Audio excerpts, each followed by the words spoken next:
joining us here on a Sea of Spears Sunday and escaping the slow-motion apocalypse of 2020. It's nice to be in an upbeat, cheerful setting like Westeros. So we appreciate you coming by to join us for the imaginary bloodshed of today's big final showdown between the young scions of House Nymerian and the gathered armies of the nefarious Vulture King. Real quick. Boo him, boo. Yeah, screw that guy. You are not experiencing technical difficulties. Felicia is currently here. She's just going to stay off cam for a little bit. She's on call, so she might have to leave suddenly for work, and we figured it'd be less disruptive this way. So if she does have to jet, we'll cover for it, and everything's just fine. Other than that, of course, let's go ahead and do some introductions. So our plan today is to kick things off basically as soon as we go in character, like start of the battle type of thing, with that cool montage scene of all the grim-faced troops and the Lady Bela getting to give a cool speech or whatever. We're just gonna cut like right to that. So as we do our player and character introductions, why don't you also just kind of describe like the unit that you're with and a little something that your character might be thinking right now. Let's start with Felicia, in case she does have to leave early. We'll get her out of the way first. I'm Felicia. I'm playing Rhoyne Nymerian, heir to the House Nymerian. Today, I'm not commanding all of our troops because that is not my gig. That is something my sister Payla does. So, but I am attached to a unit of cavalry, and I will be in, as such, commanding, like sub-commanding, I think. I don't remember the phrase. It doesn't matter. I'll be helping. That's what I'm doing. I'm helping. And what I'm worried about, what Rhoyne is worried about today, is what I said to Rusty like yesterday, which is, God damn it, Rusty, don't you kill Barrick. I said that to him 4 times in a row. So She did. She was very worried about Lord Beric Dondarrion, her boyfriend. I mean, can't kill him until Thoros Amir is here. So yeah, I was gonna say canonically, like we're a bit early. Unless someone wants to convert to the Red God real fast. Sorry, Felicia, go ahead. And that's my biggest concern. I mean, as a PC, I feel some measure of control over what happens to me. So, but I have, like, not even the sheerest little faintest veneer of hope that I can control what happens to him. So, so that's where I am. So she's concerned about that, but also concerned about performing well and bringing glory to the house, etc. Yada yada. Now, for me, I'm going to Luke because he is commanding one of the other cavalry units, so that's my theme right now. Quickly cutting in before Robert starts, the specific cavalry unit is the Felicia. Baratheon. Right, she's with one of the cavalry units from your banner house, so it's technically a Nymerian unit, basically, and so is Luke. So I just wanted to like single those two out because we do have NPCs leading a bunch of other cavalry units, but like yours are under sibling control. So it's kind of a position of prominence for both of you being, assigned to your cavalry units. All right, now go ahead, Robert. Yeah, my name is Robert, as stated. I am playing Lucaris. He is the third oldest of the siblings, the oldest son, and he is in command today of the Nymerian cavalry. And he is riding back and forth, inspecting them. It is Gluten armor, which we can get into a little more later, and could not be more proud at the moment. And we can go on to our youngest sibling before we get to our general. If Adam would like to go. I was gonna say the general. No. Before we get to the general, sorry. Yeah. Oh right, okay. I got very confused there. I was going, no, I am not in charge. Don't look at me. I'm Ash. I play Adam Nymerian, the youngest of the 4 siblings. and I am going to be attached to a unit of archers, along with one of our cousins, I believe. And I think Adam's very conscious that kind of all eyes are on us just now, so we have to be inspiring and great leaders. So he's thinking about what he's going to say to the unit to get them fired up and make sure that they are brave in battle. Because just because we're kind of further back doesn't mean that we're not important. And he's also going, don't you dare die, Oris, or I will come into the afterlife to get you back. That's pretty fair. Specifically, Adam is positioned in the kind of the center of the archer line, with Prince Oberyn Martell overseeing a unit of archers on one side, and nominally Elia Sand, one of the Sand Snakes, on the other, with Obara Sand kind of connecting the lot of them. But yeah, so you're flanked by a Sand Snake on one side and the Red Viper on the other. I feel very safe. But they've both kind of conceded command to you. So, that's pretty cool. So yeah, it's overseeing the long-range fire support of House Nymerian. And that only leaves Erica. So Erica, what's up? How's it going? Maybe have a nice, relaxed couple of days? It's not been the most relaxing, I'd say. Hi, I'm Erica, and I play Bela Nymerian, and I'm the younger twin in our house, and I am the general for this Southern Army. It's sort of a collaboration of a lot of different houses in the region, and houses that wouldn't normally be together. And you'll hear me talk a little bit more about that in a bit. In the morning, on this day of the big battle, Bela is in a serious mood, more so than the rest of the family has probably seen her before. Like, she's very martially focused and very purposeful in her combat style, which is normally very free and open and sort of dancing and quick movements and very flashy, flourishy. This morning she's very intense and maybe stiff by comparison to her normal self. She's not ever faced battle before like this. She's been in combats by herself, facing against another opponent many, many times. She's very comfortable there. This is different. She's had a lot of teaching in this area. She's read a lot, which is unusual for Bela. She doesn't read all that much. But for military strategy, she's read a good amount. She's had a lot of strategic mentorship from her grandfather.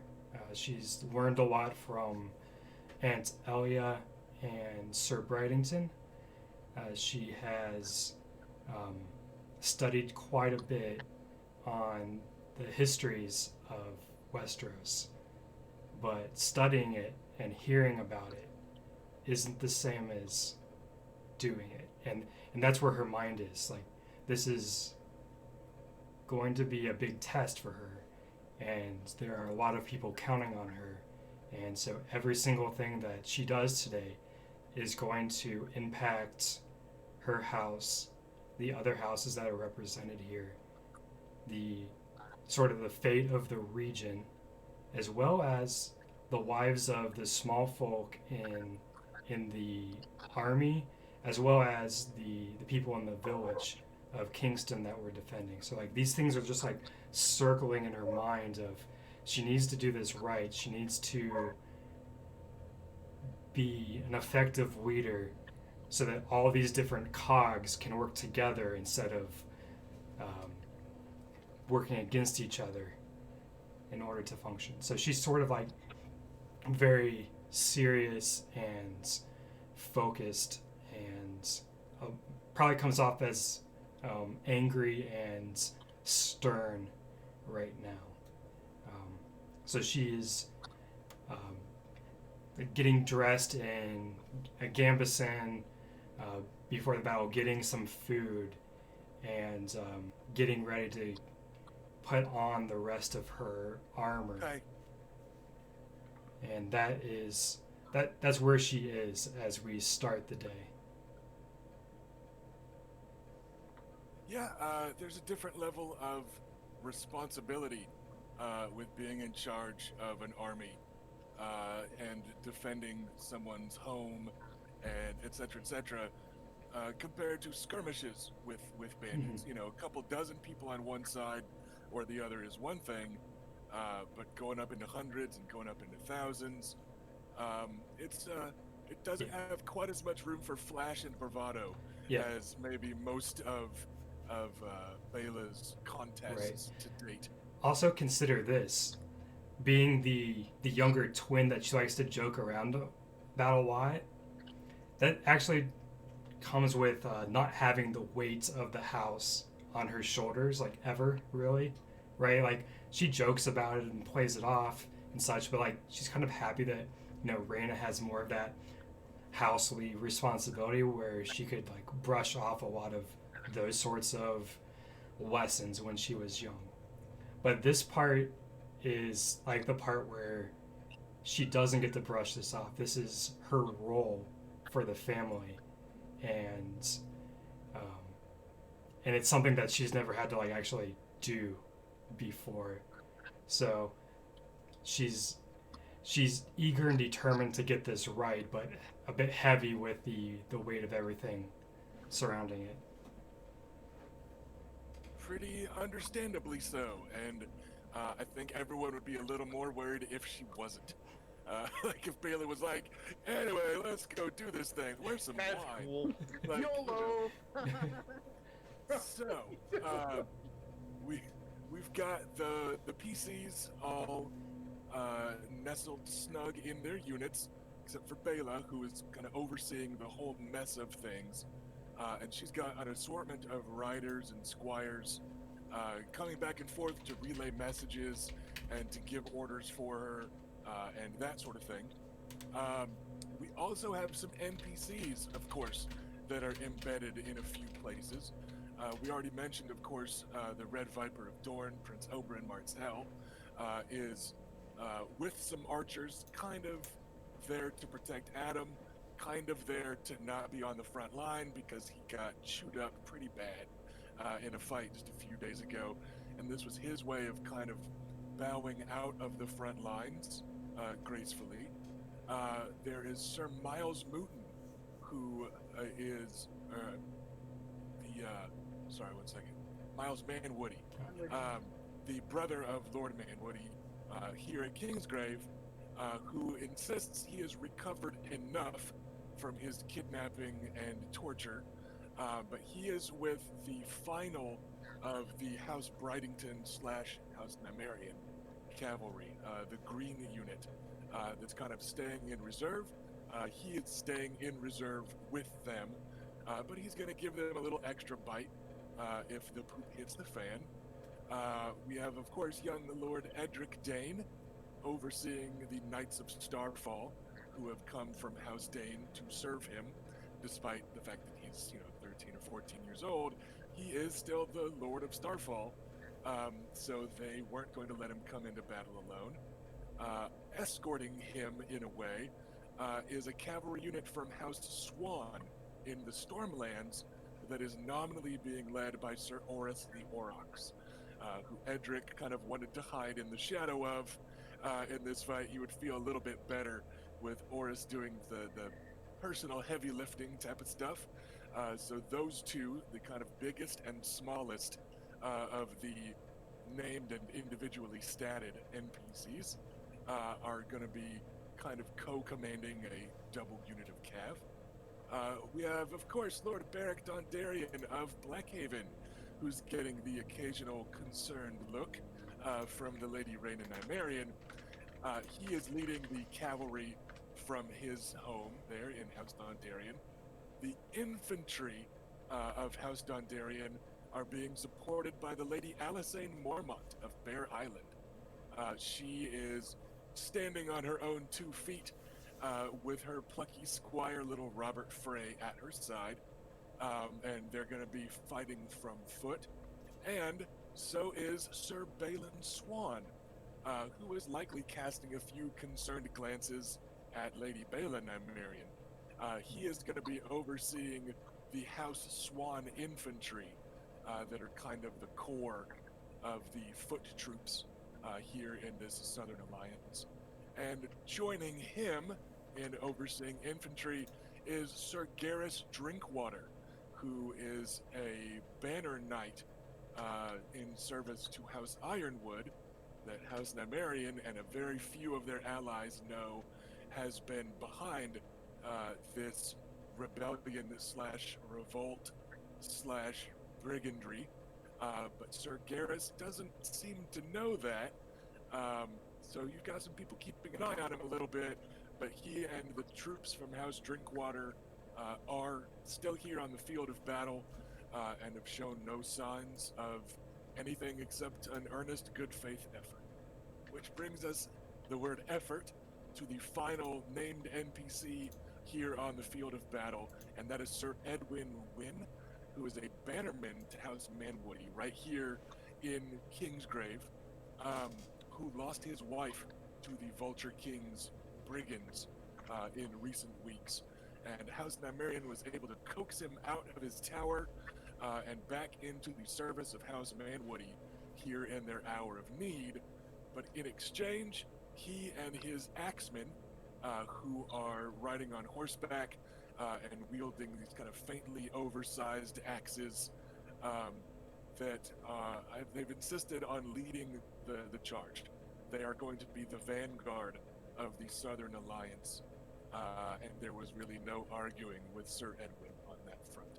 So you've got a pretty diverse array of grizzled combat veterans, of legendary combat veterans in the case of the Red Viper, and you've got a lot of lords that are used to leading armies against Dornishmen, but that are now actually listening to a Dornish woman instead. So this alliance of Stormlanders and Dornish folk is a pretty rare occurrence, but there's no mistaking that a similar alliance, if less legal and less formal and less recognized, is the case opposite you on the field of battle this morning. Sure enough, there is a force of over 1,000 that is amassed against you. It is a milling horde of every brigand and bandit in Dorne, and half of them from the Stormlands. But there's no mistaking that some of them don't look to just be brigands and bandits, judging by the equipment that they're wearing or the horses that they're riding. You see several hundred archers, and you're not sure, but you think there's a familiar flash of red hair standing amidst the amassed enemy bowmen. You've got brigand rabble, kind of like you would expect to see, and like some of you have clearly already run into this week, wearing at best, like, chainmail, ringmail type of stuff. But their numbers are swollen, several hundred more than you were given to expect in this matter. So they're a raggedy bunch, wearing, loose Dornish desert clothes over the occasional oiled suit of chainmail and the like. But there's lots of those. And then you see what look to be more professional soldiers. They may be deserters that have been gathered together. They may just be more experienced bandits.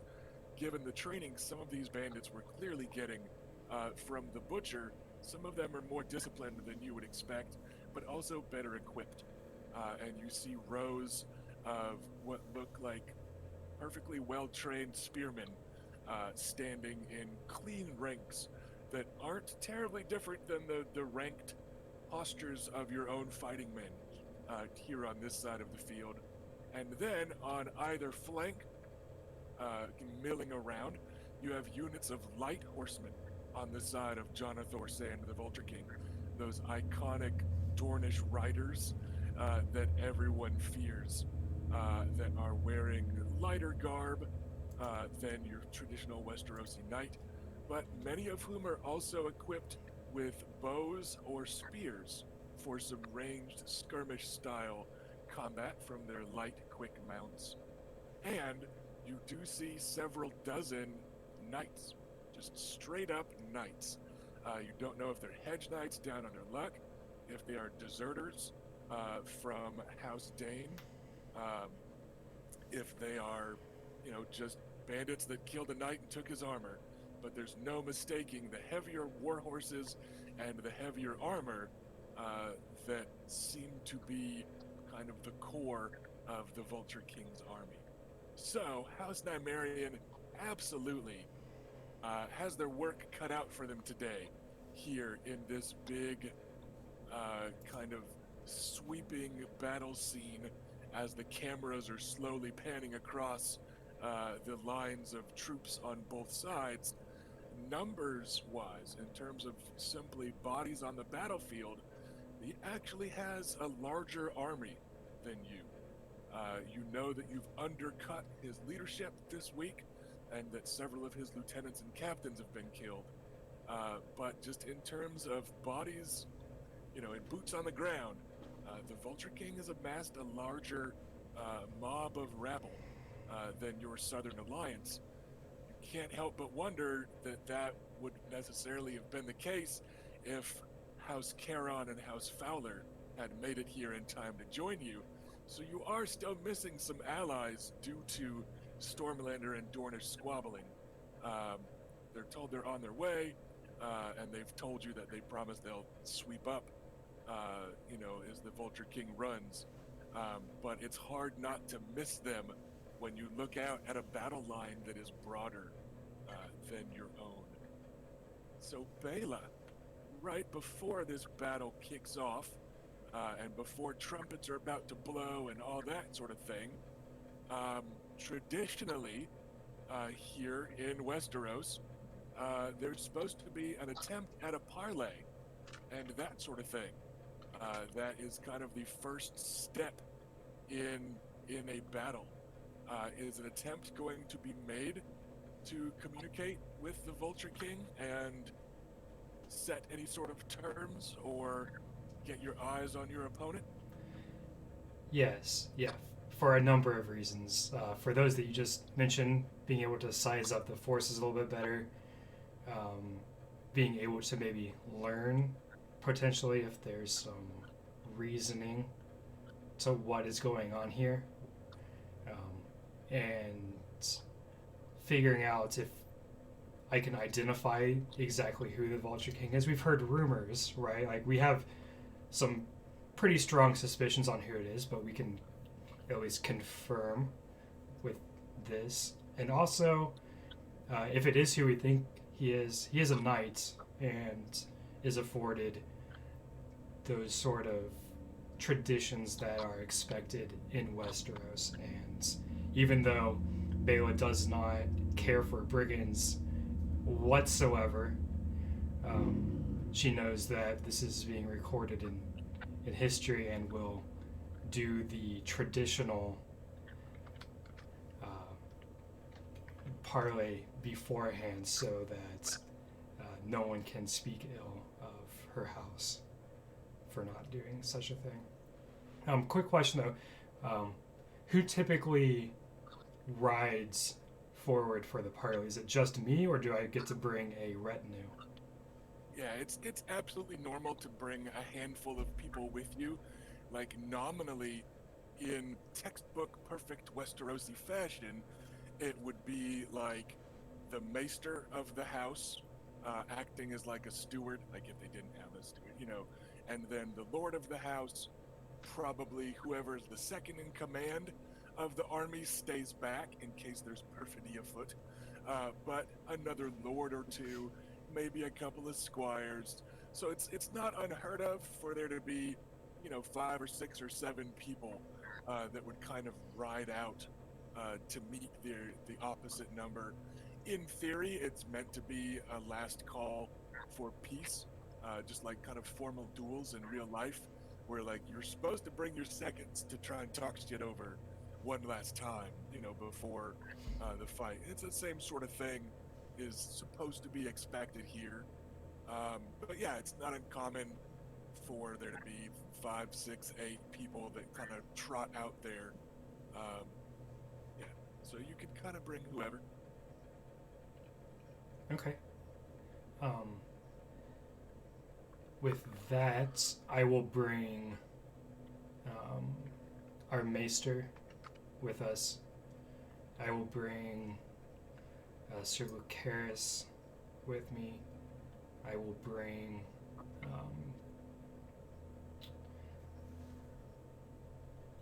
Lord Dondarrion. I will bring Sir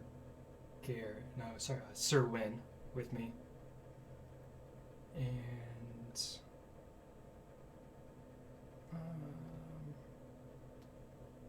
Lord Dane. Okay. Lord Edric was riding to join Lord Beric anyway as his squire. Okay. So he was like, I'm coming whether you invite me or not. He had Good. 2 reasons to get to go. Sir Edwin refuses. Okay. You can see he's just sitting in his saddle, fingering his axe handle, breathing heavily, like visibly like chest rising and falling under his armor, type of shit. That's their Him refusing to go is him showing admirable restraint. Yes. So he just gives an angry kind of toss of his head, and refuses. Sister, if I may suggest, bring our brother. He is better with words than I am. Okay. Adam, would you care to ride out with us? certainly. Yeah. Adam will have had his horse nearby anyway, so yeah, he'll swing up on it and come along. Reyna, I would prefer you stay back as the heir, and just in case, I don't trust them completely. You know how I feel about bandits. I do, and I shall. So it's Bela, Adam, Beric Dondarrion, and Edric Dane, and Maester Ferris. Is that correct? Yes, I kind of glance over at a few of the other NPCs and see if anyone was making any sort of indication please. Did you want to go with you or not? I did ask you, Okay. so if Yeah, I think you're- he was suggesting me as in addition to him. that's what I thought too. I didn't. Well, and that is what I intended. Rusty went off the group. I wasn't involved, and you agreed. I just wanted to make Sorry. all on the same page. You were in my mind as there, and so when you read off the list, you're already included. Few extra words and no confusion. Gotcha. Though. I thought that you had said to take Adam instead of you. Not in Yeah, I realized there was That was my- ambiguity there, so. All right, so we have 3 of the 4 young heirs to House Nymerian, joined by Lord of Blackhaven, Lord Beric Dondarrion, his squire and legally his peer, Lord Edric Dane of Starfall, and eager young Maester Ferris atop his pony. Maester Ferris, to the surprise of very few, has a book out and is scribbling furiously in it. He is, as the troops were initially arrayed, he's staying about 10 feet away from Bela and behind her, atop his pony, with his little book, and he's scribbling things. He's probably drawing the battlefield and where the troops seem to be arrayed, and that sort of thing. There are Maester's tents set up and ready, several hundred yards back. So he hasn't been ignoring the other duties of a Maester in order to focus on his excitement to play field historian, but he's very excited to be playing field historian. So he is scribbling in his book as the lot of you go riding slowly up front, under let's see. Who's gonna carry the banner? You guys have a big fat banner of House Nymerian, and then you should Carry it. technically also be carrying a banner of House Manwoody, because you are here in service to House Kingsgrave in theory. So we've got 2 banners to be carried. I'm fine to carry a banner. Luke, would you Okay, then. also carry one? Yes, if I will carry our colors if we need it. You should take the Nymerian Alright. one, the Manwoody one. Adam, with your strength being your words, maybe somebody else should carry the actual banner. Alright. I mean, I can talk while holding a banner, Luke. You will be talking from an air of authority, however, if you aren't the one physically holding the flag. Fair enough. So, does the Manwoody banner get handed off to Lord Beric or Lord Edric Dane? Lord Berg. Okay. Yeah, I guess. I mean, I'll see who looks Alright. keenest and hand it to them. So, the only pair of knights on the field are the ones symbolically carrying the duty and honor of being here by carrying the banners of the, for lack of a better term, the aggrieved houses, particularly House Manwoody, who has been under attack all this time. And you are joined by a scribbling maester, a wide-eyed young lord, and by Adam the Archer of tournament fame. You ride towards midfield slowly, so as to make it clear that this isn't some super sneaky cavalry charge of a half dozen. Our 4-person charge has got them. And soon That'll show enough, them. you see a few riders come ambling out in your direction. Ambling is the exact right term. There doesn't seem to be a clear organization to it, so much as one rider kind of starts out, a few but a few seconds later, another rider from the same unit, you actually kind of can see him shrug if you're watching at the right moment, and decides to ride along with, and then from another unit halfway across the field, on a lean, kind of bastard-bred Dornish sandsteed. It's a very, skinny and sleek horse, but probably not of the finest pedigree. A red-haired archer emerges, giving her horse the spurs to catch up. And soon, you have a trio of Rusty, horses. for no reason, how close is the nearest river? It's pretty far, right? Or is it right here? Pretty far. Pretty far. Literally the one that got away. She shall not be swimming away to I was naked. Yeah. You might make an a little impression. strong. Memorable though. I'm not naked today. I'm in armor. Yes, we're all in armor, dear. For some of us, it's unusual apparently. Well, I mean, yeah. No, Luke is dressed in his finest fucking armor, so. So, the trio that rides out to meet you, you of course recognize the Red Rose, or the Red Thorn, or the Rose Thorn. She's got an assortment of names about being beautiful and prickly, and this flaming red hair that you last saw glistening in the waters of the River Ironwood and twinkling in the moonlight as she was paddling away from you with a couple arrows left in a couple of bellies, as I recall, as she narrowly escaped your nighttime attack on her bandit camp. It may be gratifying to see that she is sporting a few bandages still, and some of her exposed flesh is still kind of purpley bruised.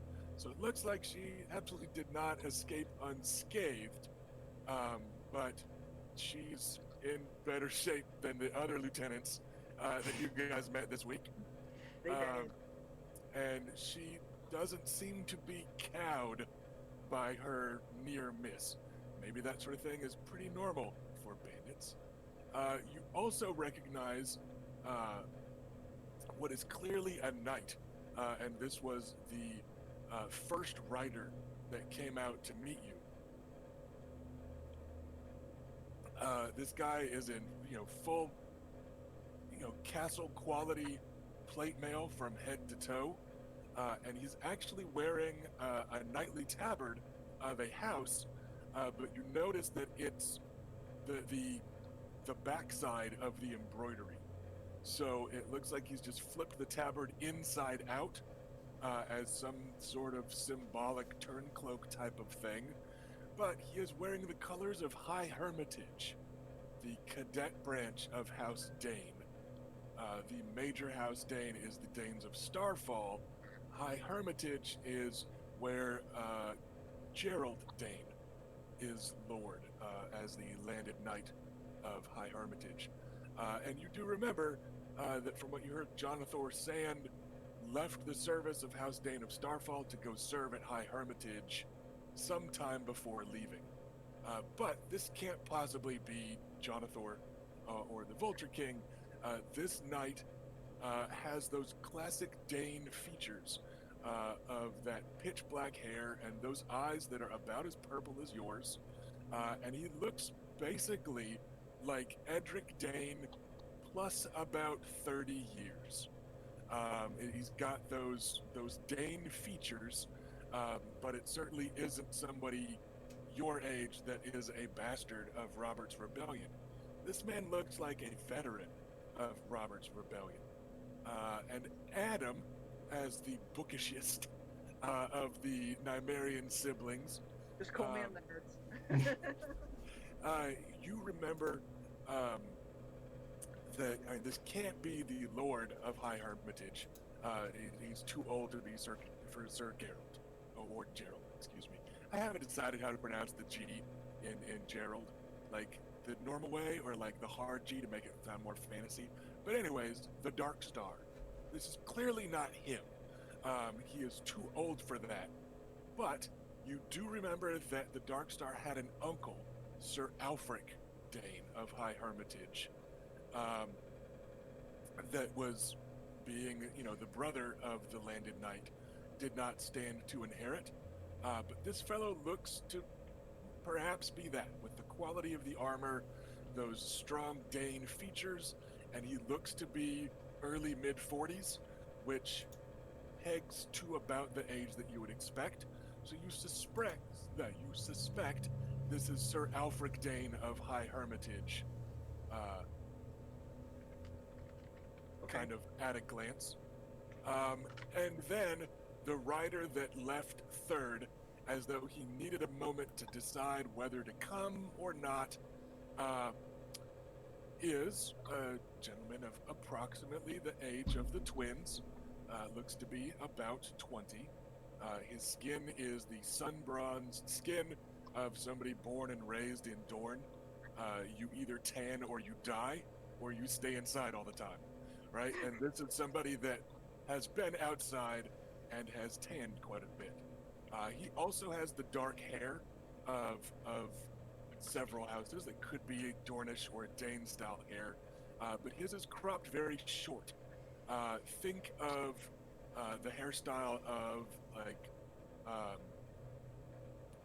Sir Barristan Selmy or mid-season's Jaime Lannister. That short, cropped kind of professional haircut is how this guy has his cut. It's got a few little curls on it, but it's basically like a little short Caesar cut, hair out of the way type of thing. He's got gray eyes, little bit of stubble, but it looks like he's not your stereotypical bandit dude with like long raggedy hair, and he doesn't have like the long scraggly beard of the butcher, and it's not, dyed red or maybe natural red. You couldn't find a polite way to ask her of the red rose.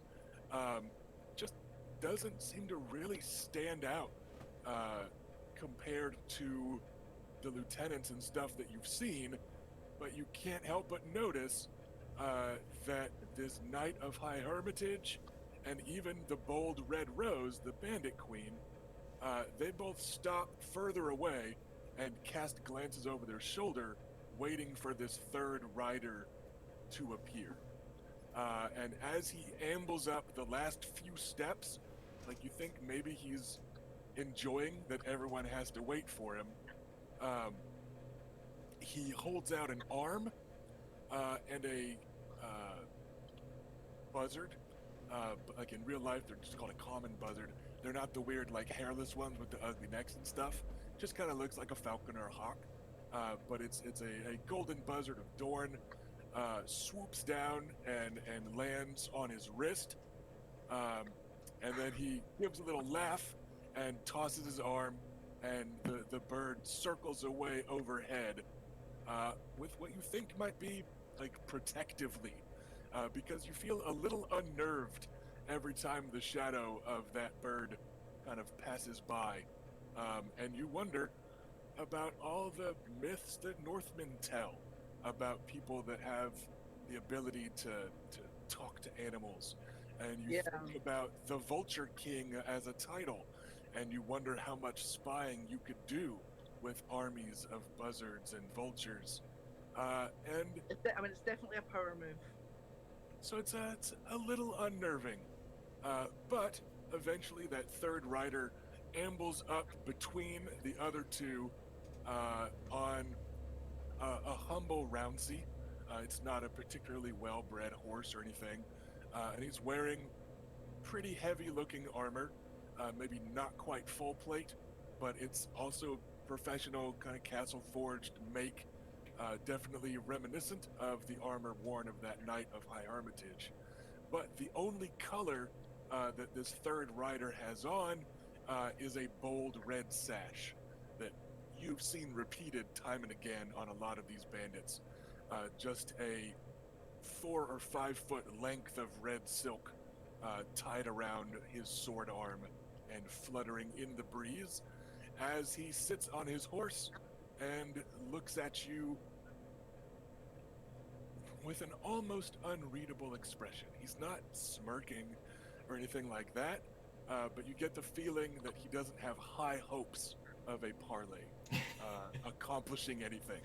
So he's not openly mocking what's going on, but he doesn't seem to have on his most earnest and optimistic expression about the day ending without bloodshed. That makes 2 of us, and probably the whole group. Yeah, that's not the purpose of this particular exchange. Yeah. Look, we give a polite nod to the Red Rose who got away. Just kind of I see you're alive. There you go. I see the assassination failed. She does not respond immediately. In fact, she's rather pointedly not looking at you. Deliberately not looking at you. I'm not looking at you, pretty boy. That's just the worst thing in Luke's world is to blank him. It is. I mean, A, don't call me out like that. B, she doesn't know that. Yeah. So for a few moments, as the horses are done kind of closing the gap, all you hear is the scratching of Maester Ferris's quill on his parchment, and a sad little sigh from Lord Edric Dane, riding at your side. I take it that's him, Ned? Yes. Oh, Jon. And he just, I won't say crumbles, but he slumps in his saddle a way that he wasn't a moment ago after being invited to his first parley. And you notice that the rider in the middle is pointedly not looking at Ned. Perhaps he's ashamed. Perhaps he's worried his facade will slip. Who knows? But it looks like everyone is waiting on someone else to talk. Yeah. I'll kind of like let the awkwardness hang for like a few moments, and then I'll speak up. My cruel sister. I'm Balin Imerian. I'm the general of this southern army. Who are you and what brings you to this field today? Just as Jonathan Sand is getting ready to answer, he gets cut off very stiffly and formally by the older knight at his side. Who's this? I am Sir Alfred Dane, once of High Hermitage, now sworn to the service of the Vulture King and Lord of the Vulture's Roost, Jonathan Sand. And it sounds every bit as knightly and official as any of the introductions that you heard in King's Landing a couple months ago. This is a knight that genuinely believes what he just said. And there's like no mistaking that sort of honor-bound earnestness in his voice.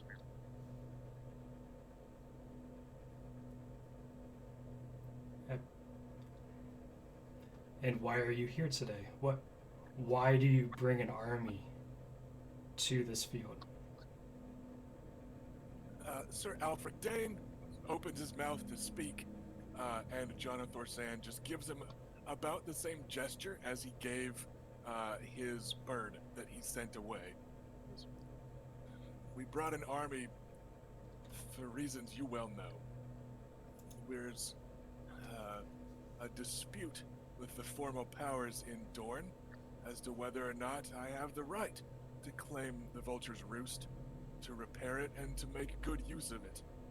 And so I have hired and recruited and assembled others that are also looked down upon by House Nimros Martell and House Nymerian and House Baratheon. And we seek to stake our claim in the only language Westeros understands. The slaughter of innocents. By waging war. I don't think that the innocent people that you've killed got a chance to fight back, did they? I'm not sure just how many innocent people you think that I have killed. But even if I have, you know I'm not alone in lords and knights and mistreating small folk in that way.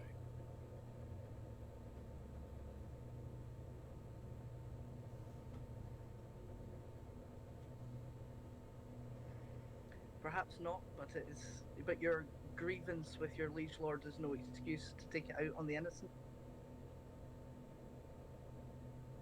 Every lord in Westeros takes it out on anyone that rides through their territory. I have done little more than that by claiming the Vulture's Roost and the lands near it. I have taxed the occasional merchant. I have sought allies throughout Dorne, and my claim has still been refused. So, here at Kingsgrave, where House Manwoody placed their seat in celebration of killing a king of the Reach, I seek a more stable claim to power and to be taken seriously. In that spirit, I'll offer you lot this opportunity to pack up your army and leave. You can have a full day to get House Manwoody out of Kingsgrave. I will occupy the castle until such time as the Vulture's Roost can be repaired and made livable, and no one else need be harmed. Obviously, we will not accept that. Well then, those very same innocent small folk will die today against your steel. And he leans over just a bit in the saddle, just off to one side a little, and the camera watching him refocuses over his shoulder as the parley goes blurry, and off in the distance you see that the heart of his infantry line, where there are several hundred more bodies than you were given to expect, are small folk. And a few of them are waving the banner of House Wynn. And he gives that a moment, just hopes that you lot see what he wanted you to see. He says, "You'll see that the people of Lowfields have already chosen to join me, and we occupied Wynn Tower after it was left so terribly vacant the other day. My army is moving south and claiming land as we go. We would like Kingston and Kingsgrave next. You are in our way." You shall not have it.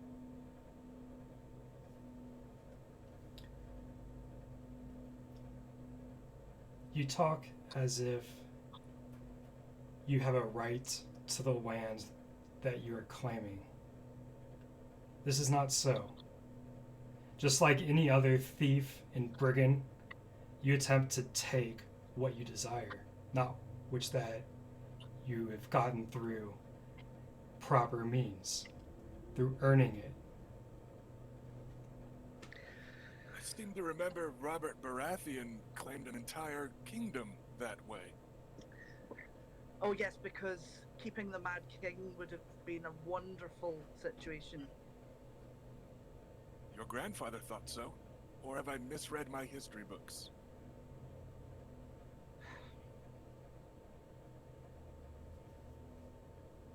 And just so everyone's aware, Luke is very purposely not saying shit. Because last time he did not help the situation at all.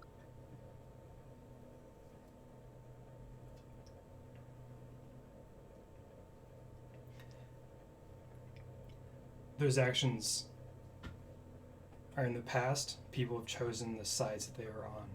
Today, you have chosen to start a war that will cost the lives of many. I will see to it that you are defeated here today so that no one else must die for your attempt to steal lands from these houses.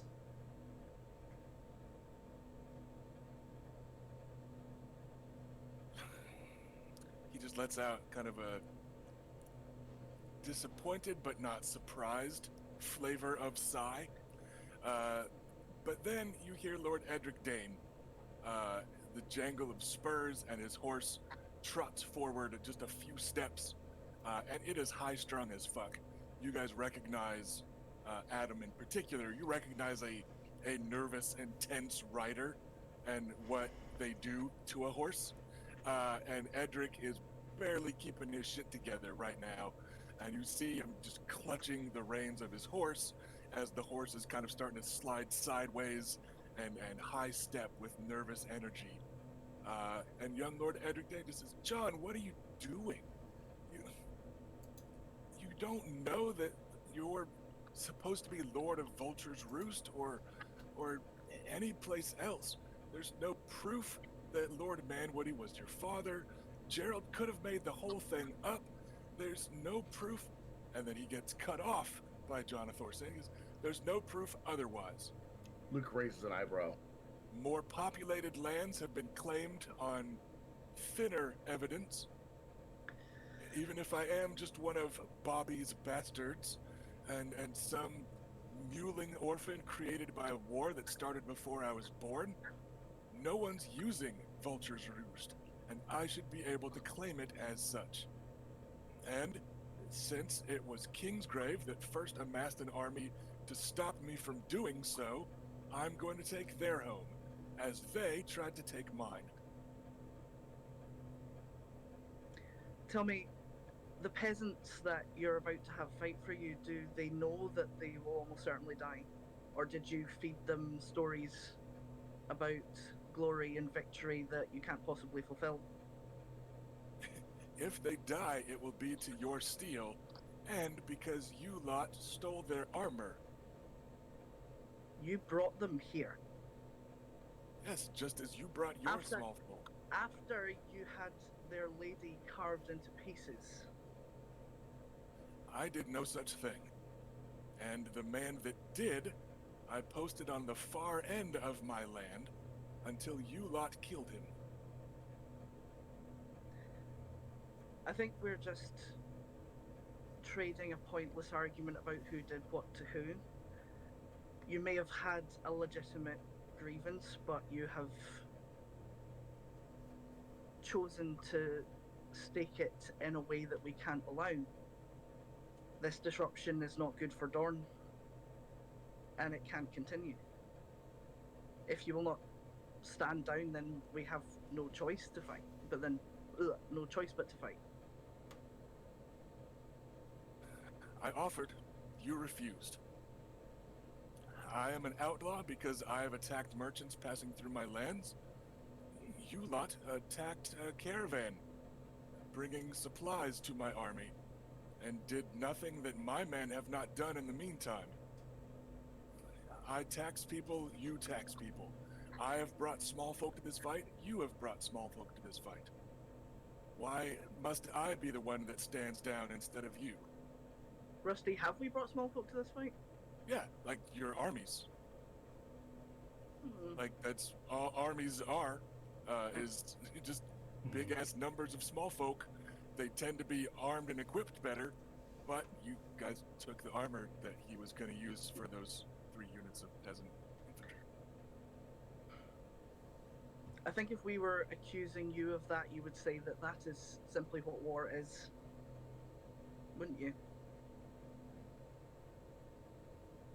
You've brought people We can as make- I've brought people. I mean, we can make you an offer of surrender for you to refuse if you want it to be fair. We all know that whatever happens today, fairness will have little to do with it. No one is in my army because they were pressed into service. Men and women follow me, and he tosses his head to both sides, nodding at his 2 surviving lieutenants, because I asked them to, and they chose to.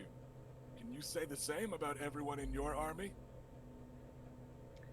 Do the people of Windtower know what your lieutenant did to their lady? They do. And do Do they you think that know that was... much?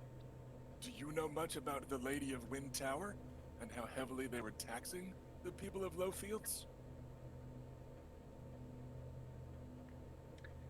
So you think that that is worth torturing, brutalizing, and murdering a woman? She was not tortured. We attempted to kidnap her. It didn't work, and Maku the Black, as you may have noticed, was a zealous sort.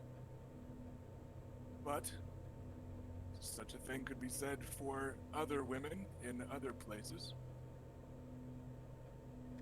Just because others do it doesn't mean that it's all right. You do know that. But you have... You clearly have... Every clearly... history book in Westeros sets a precedent. Doesn't it, Maester? Doesn't it, learned lords and ladies? If Robert Baratheon can claim Westeros by steal, why can't I claim the Vulture's Roost and Kingsgrave? Kingsgrave itself is named after the murder of a king. Not in honorable battle, but in ambush. He gives a little smile, Dornish style. Of course, someone else doing it makes it all right. That's how Westeros works. You criticize the Dornish while claiming to be one.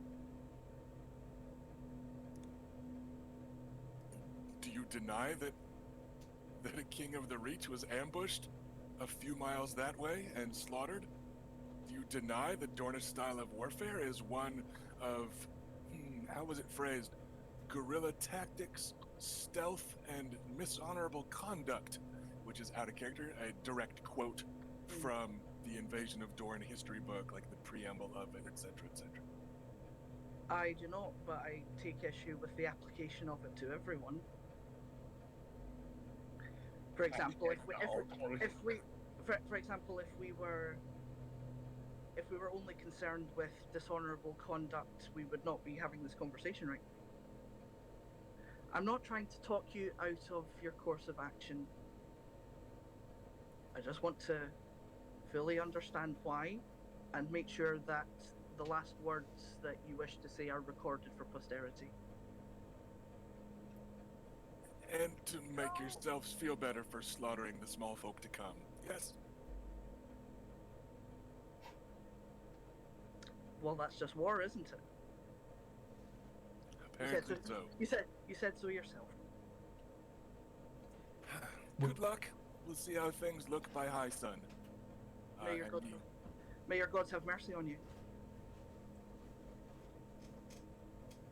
Your he, gods. he gives a tug of his reins and starts to turn his horse to leave. Last chances for any last barbs.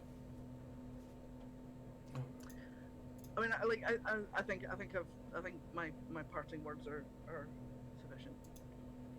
He will do what he has to do, and we will do what we have to do. Warrior with who is just. He tries to sting us by saying that we're responsible for him bringing small folk into this. But if he wasn't here to do that, then they wouldn't be here on the battlefield, and no one died. Well, which is why I rather just thought it best to close it there. It wasn't going to go anywhere. People will die today because of his desire, Yes. not ours.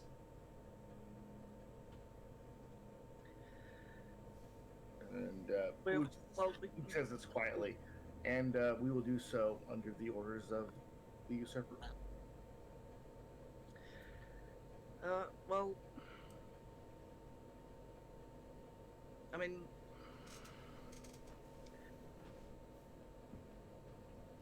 he's. It's like you're not wrong, Jonathan. You're just an asshole. About this amount of time after they start to ride back, you hear a sword unsheath and a boisterous Stormlander curse from behind you, and you see Lord Beric Dondarrion going for his steel because Edric is riding off after the Vulture King and his lieutenants. Edric does not have a weapon out. He's just saying, "Jon, what are you doing?"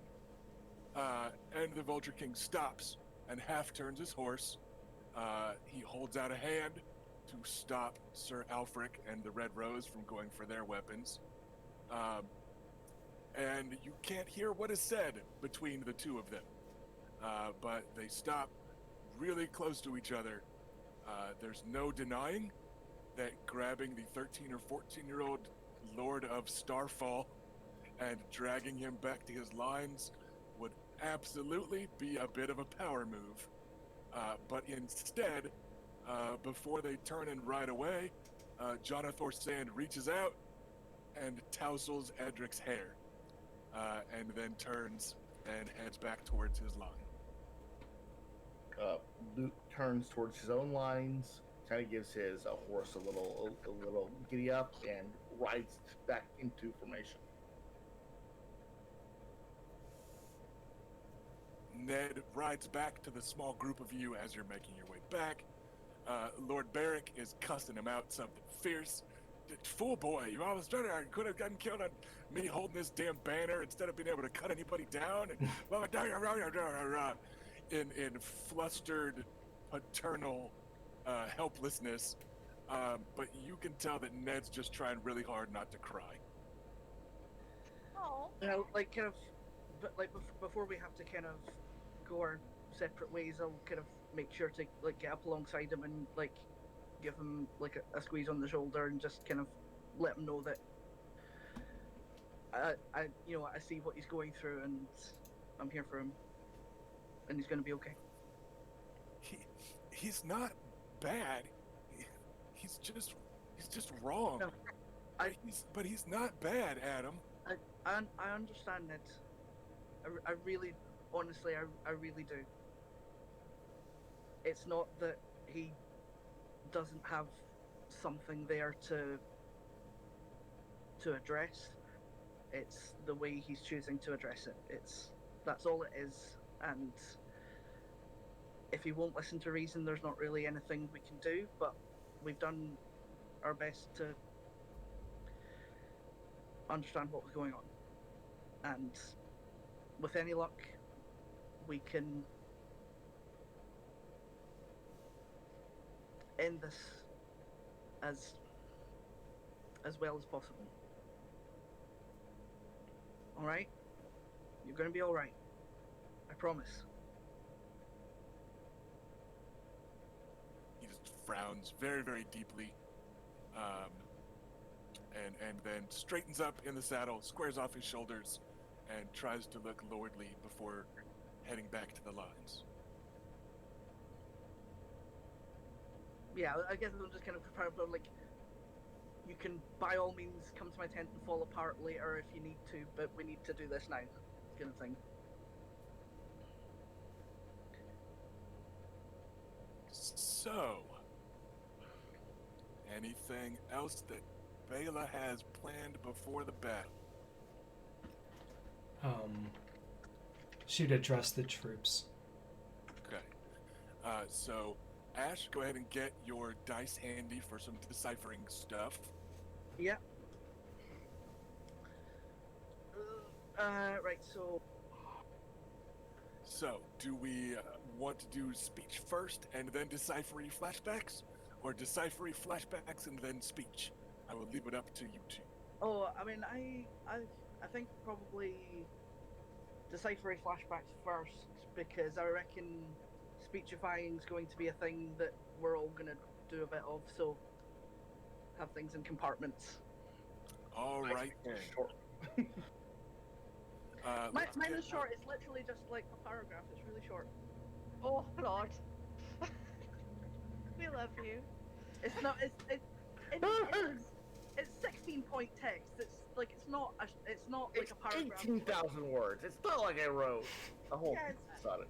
No, it's only 184 words. Ash, That's it. we All love right. you. And we love teasing you. So please don't get upset. I guess because I rise to it very easily. Right. So. So as Adam is riding back to his lines, with some bags under his eyes, and his own particular brand of exhaustion, it's in part because he has had several late nights these last few days, and not for any fun reasons. It's because he has stayed up late with lamps and books, and has been working on deciphering what he can of the kind of coded battle plan / journal / etc. That was found several days ago. So let's bust out the cunning / decipher. Yeah. Like I was going to enlist Maester Ferris where possible. Do I get any bonuses for his Yeah. help? Give yourself a +2. Awesome. Cool. So decipher. That looks very good, actually. 14. Okay. You were Not looking bad. for a challenging roll for a 9, so you have 1 extra degree of success. Fine. So, 2 times during this fight, and this goes right to you, Erica, as Bela, from the information that Adam is able to give you from the scribbles in the margins, etc., of this, twice during this fight, you basically have a free destiny point that can only be spent on on or against a warfare roll. Okay, so you can roll and keep 1 extra die on a warfare test on your side once, or you can take away a kept die on the other side once, if it's a time that it can be justified, right? So, round 4 of doing the same thing, somebody might not get that bonus, right? But if it's, on round 4 of your volley, switch to fire arrows, then maybe on the 4th round of doing the same thing. See what I'm saying? So, if you can spin it in a way that it makes sense, that you are able to go, haha, you son of a bitch, I read your book, right? So, twice, you can either have an extra die, take away a die, whatever combo you want. So, if you can make it make sense for it being some insider knowledge, you're good to go. Okay. Does that work? Yeah. Oh, sorry. That makes sense to me. All right. So yeah, you were gonna get 1, but then the extra degree of success made it 2. So, Second one. there you go. Second. And yeah, as we all learned, destiny points can be a pretty big deal in this game. So yeah, especially with the number of leadership roles discipline rolls to get troops to do stuff that could be a pretty big deal. We will see Yeah. if and when Bela decides to use them. So, do I do a second roll because it's decipher and logic, or Just the one. I figured it'd be easier to keep it to a single roll. oh, I should have had another dice then, but it's okay. It would have been a bonus dice and probably dropped anyway, so it's fine. It's probably Yeah, I probably. I don't see think it would being have a- gotten you another degree of success, probably. No. So, okay, yeah. It's probably fine. Okay. I misunderstood. Sorry. No problem. And we're also kind of making this part up, so I might have been unclear on my end. But then we've got the staying up late, scribbling and writing things down, and talking to Bela first thing in the morning.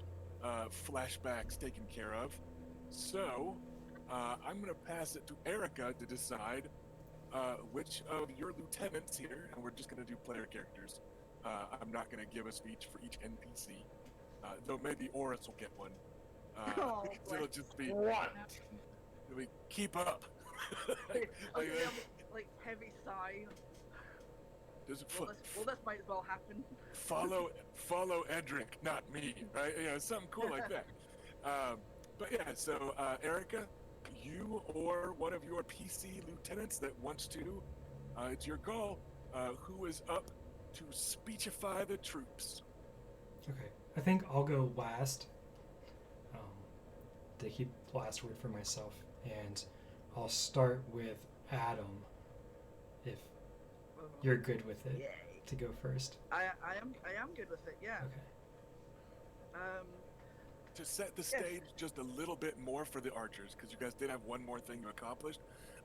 Your rows of archers do have some defenses propped up that you guys were able to work on a little bit during the week. So if it comes up, the archers all have +1 defense unless they move from where they are. Okay. So all 3 units of archers, you guys have some little trenches and some stakes and some defensive stuff going on there. So I'm Let me picturing, just take a look at that. no problem. So I'm picturing Adam kind of riding back and forth like in front of that stuff, you know, looking pretty cool as this get ready to go. Yeah, because he'll like do that. I mean, like he'll get off the horse to join them because I mean, he didn't bring his awesome bow for nothing. He didn't just take out for air.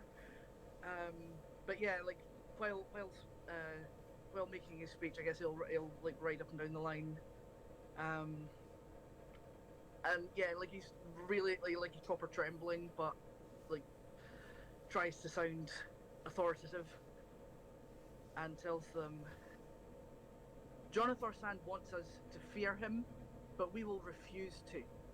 A man who hides in the shadows, who preys on the vulnerable, who turns your kinsmen against one another, who murders innocent women and children, who does all these contemptible deeds from behind a moniker rather than his own name, that is a villain and a coward, not to be feared, but to be defeated.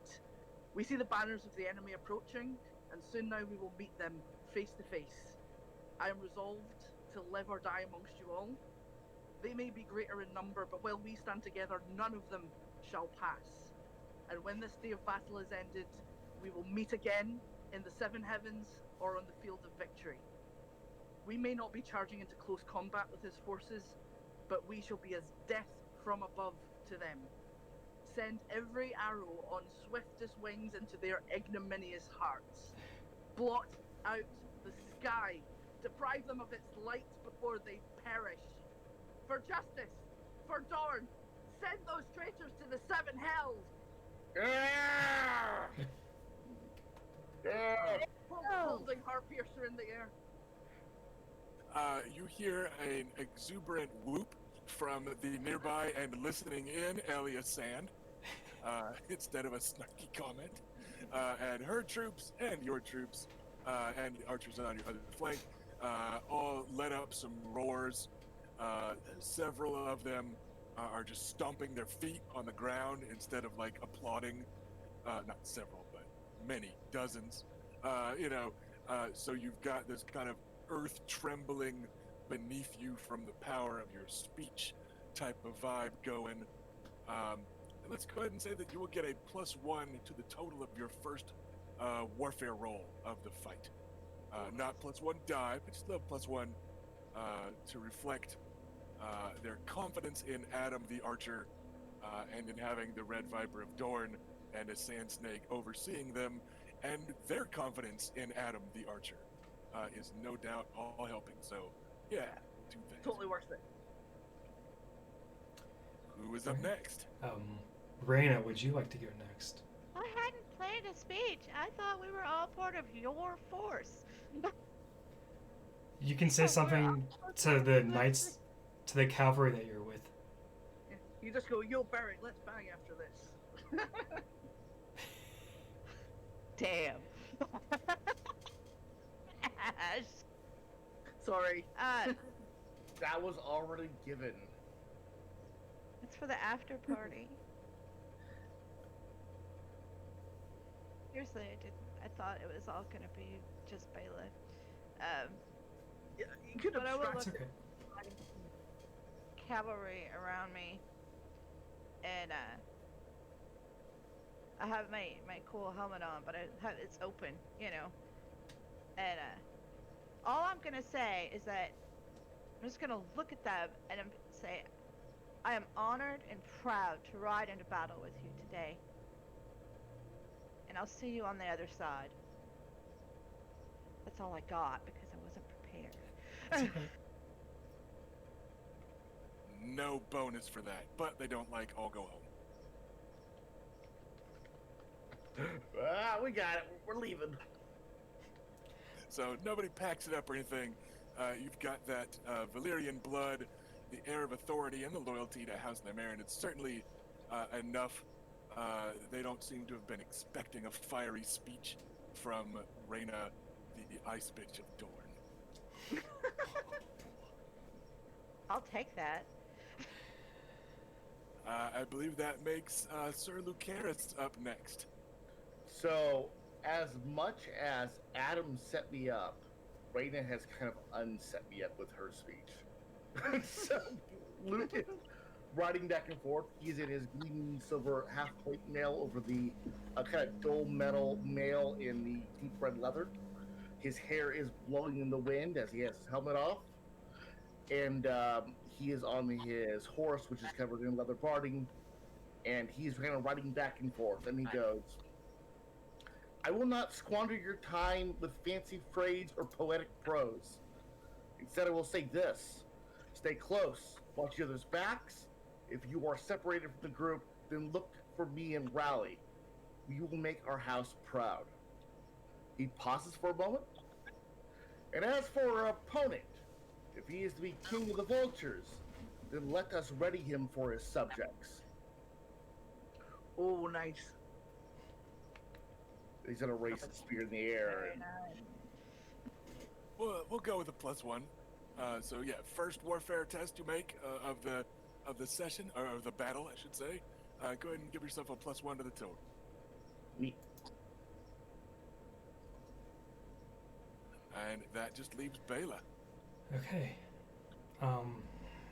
So Bela is riding her new castle quality, or the superior quality horse.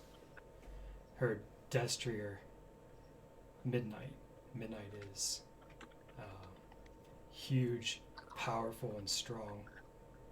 He has light gray hair with a perfect black mane flowing down. Don't kill this fucking horse. Midnight is covered in Castle Forged chainmail.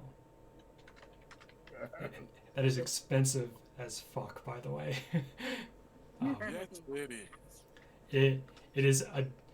It is bright, shiny silver, all up and down the body of the horse. On his head, there is segmented armor plates going down his head, leaving ample space for the mane to flow out from it. The saddles are red in color with like red and black adornments throughout the entirety of the armor. On top, Bela sits.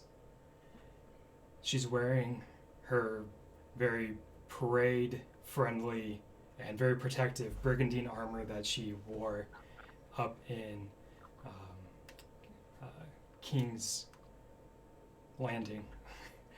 And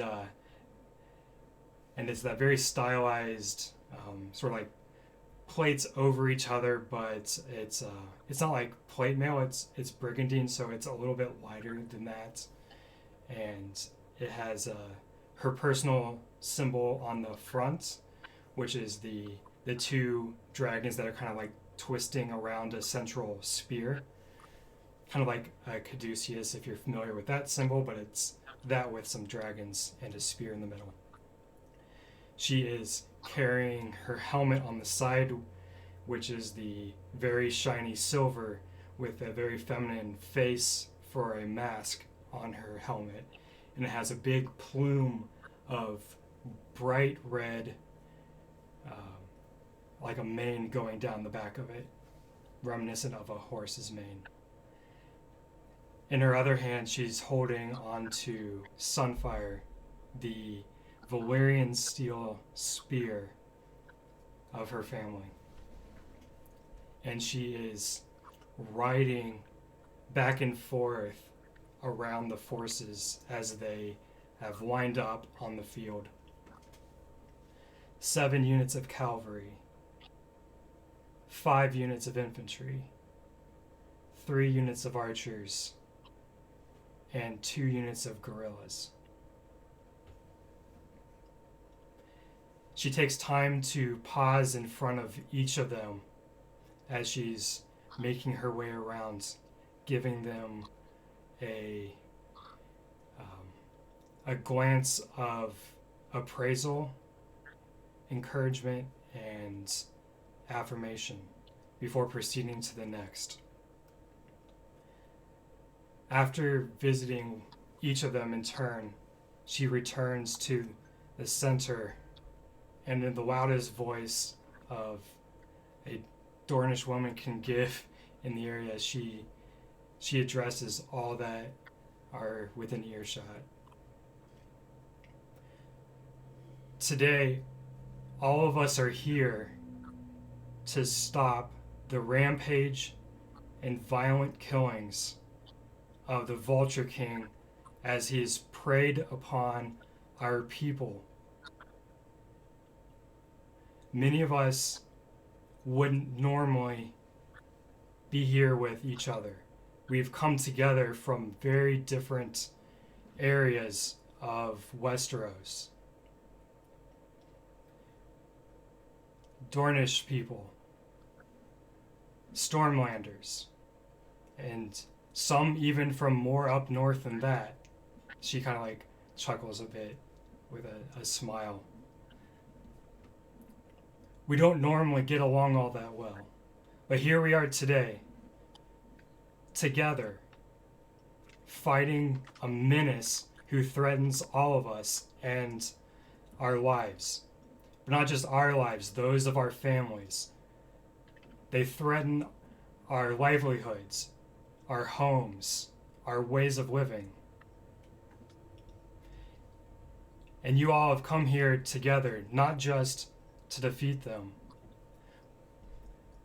but in that struggle, you've come together. You've made friends. All of us here are fighting together. We are not separate. I've seen all of you interacting with each other. We're like family now, fighting together to rid ourselves of a violent and terrible plague that has befallen this land. All of you know this. Though I am here leading, I am also with you. My family is with you. People that I care about are here fighting with you.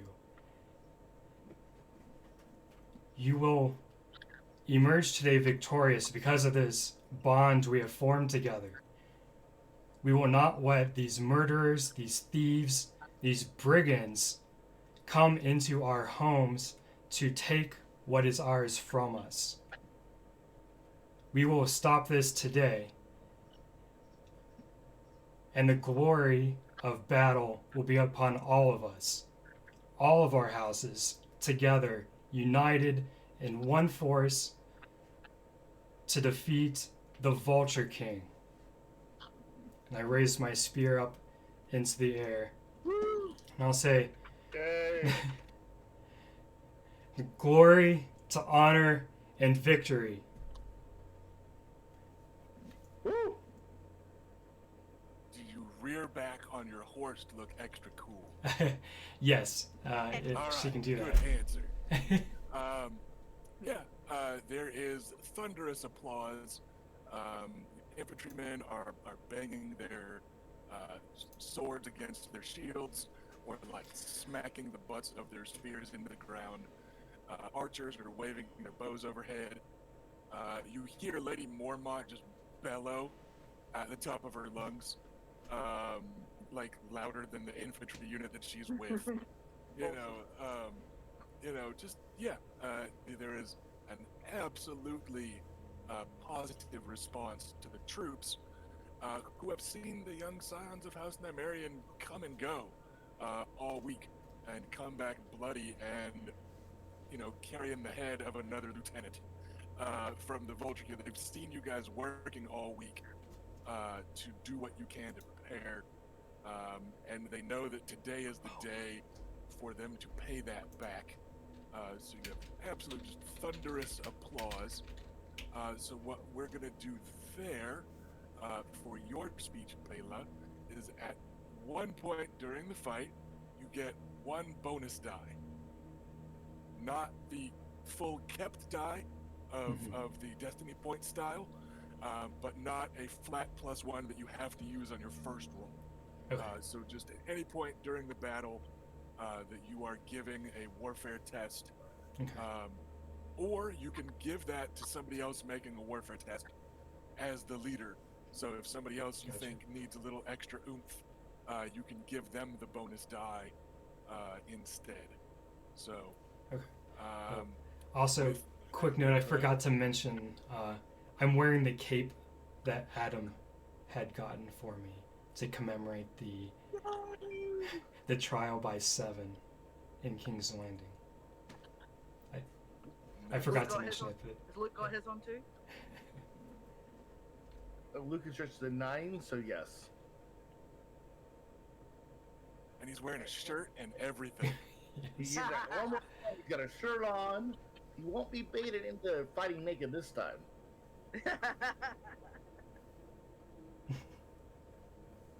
All right then. With that, let's go ahead and take our break a little bit early, so we're not having to like start the fight and then go, all right, we'll be back in 10 minutes. So let's get our break out of the way a few minutes early, and we will see everybody back here in about 10 minutes for the Battle of Kingston. It's a King's Grave. All right, everybody, we are back from break, and we are ready for some bloodshed to commence, I do believe, because it is time for the Battle of Kingston, or the Battle of Kingsgrave, or the Battle of Lowfields, which is nearby, or just the Battle of the Southern Alliance, the peak of the War of the Vulture King. I am pushing for the name War Vultures. Okay. Okay. Because my notes already say that, and I don't want to rewrite them.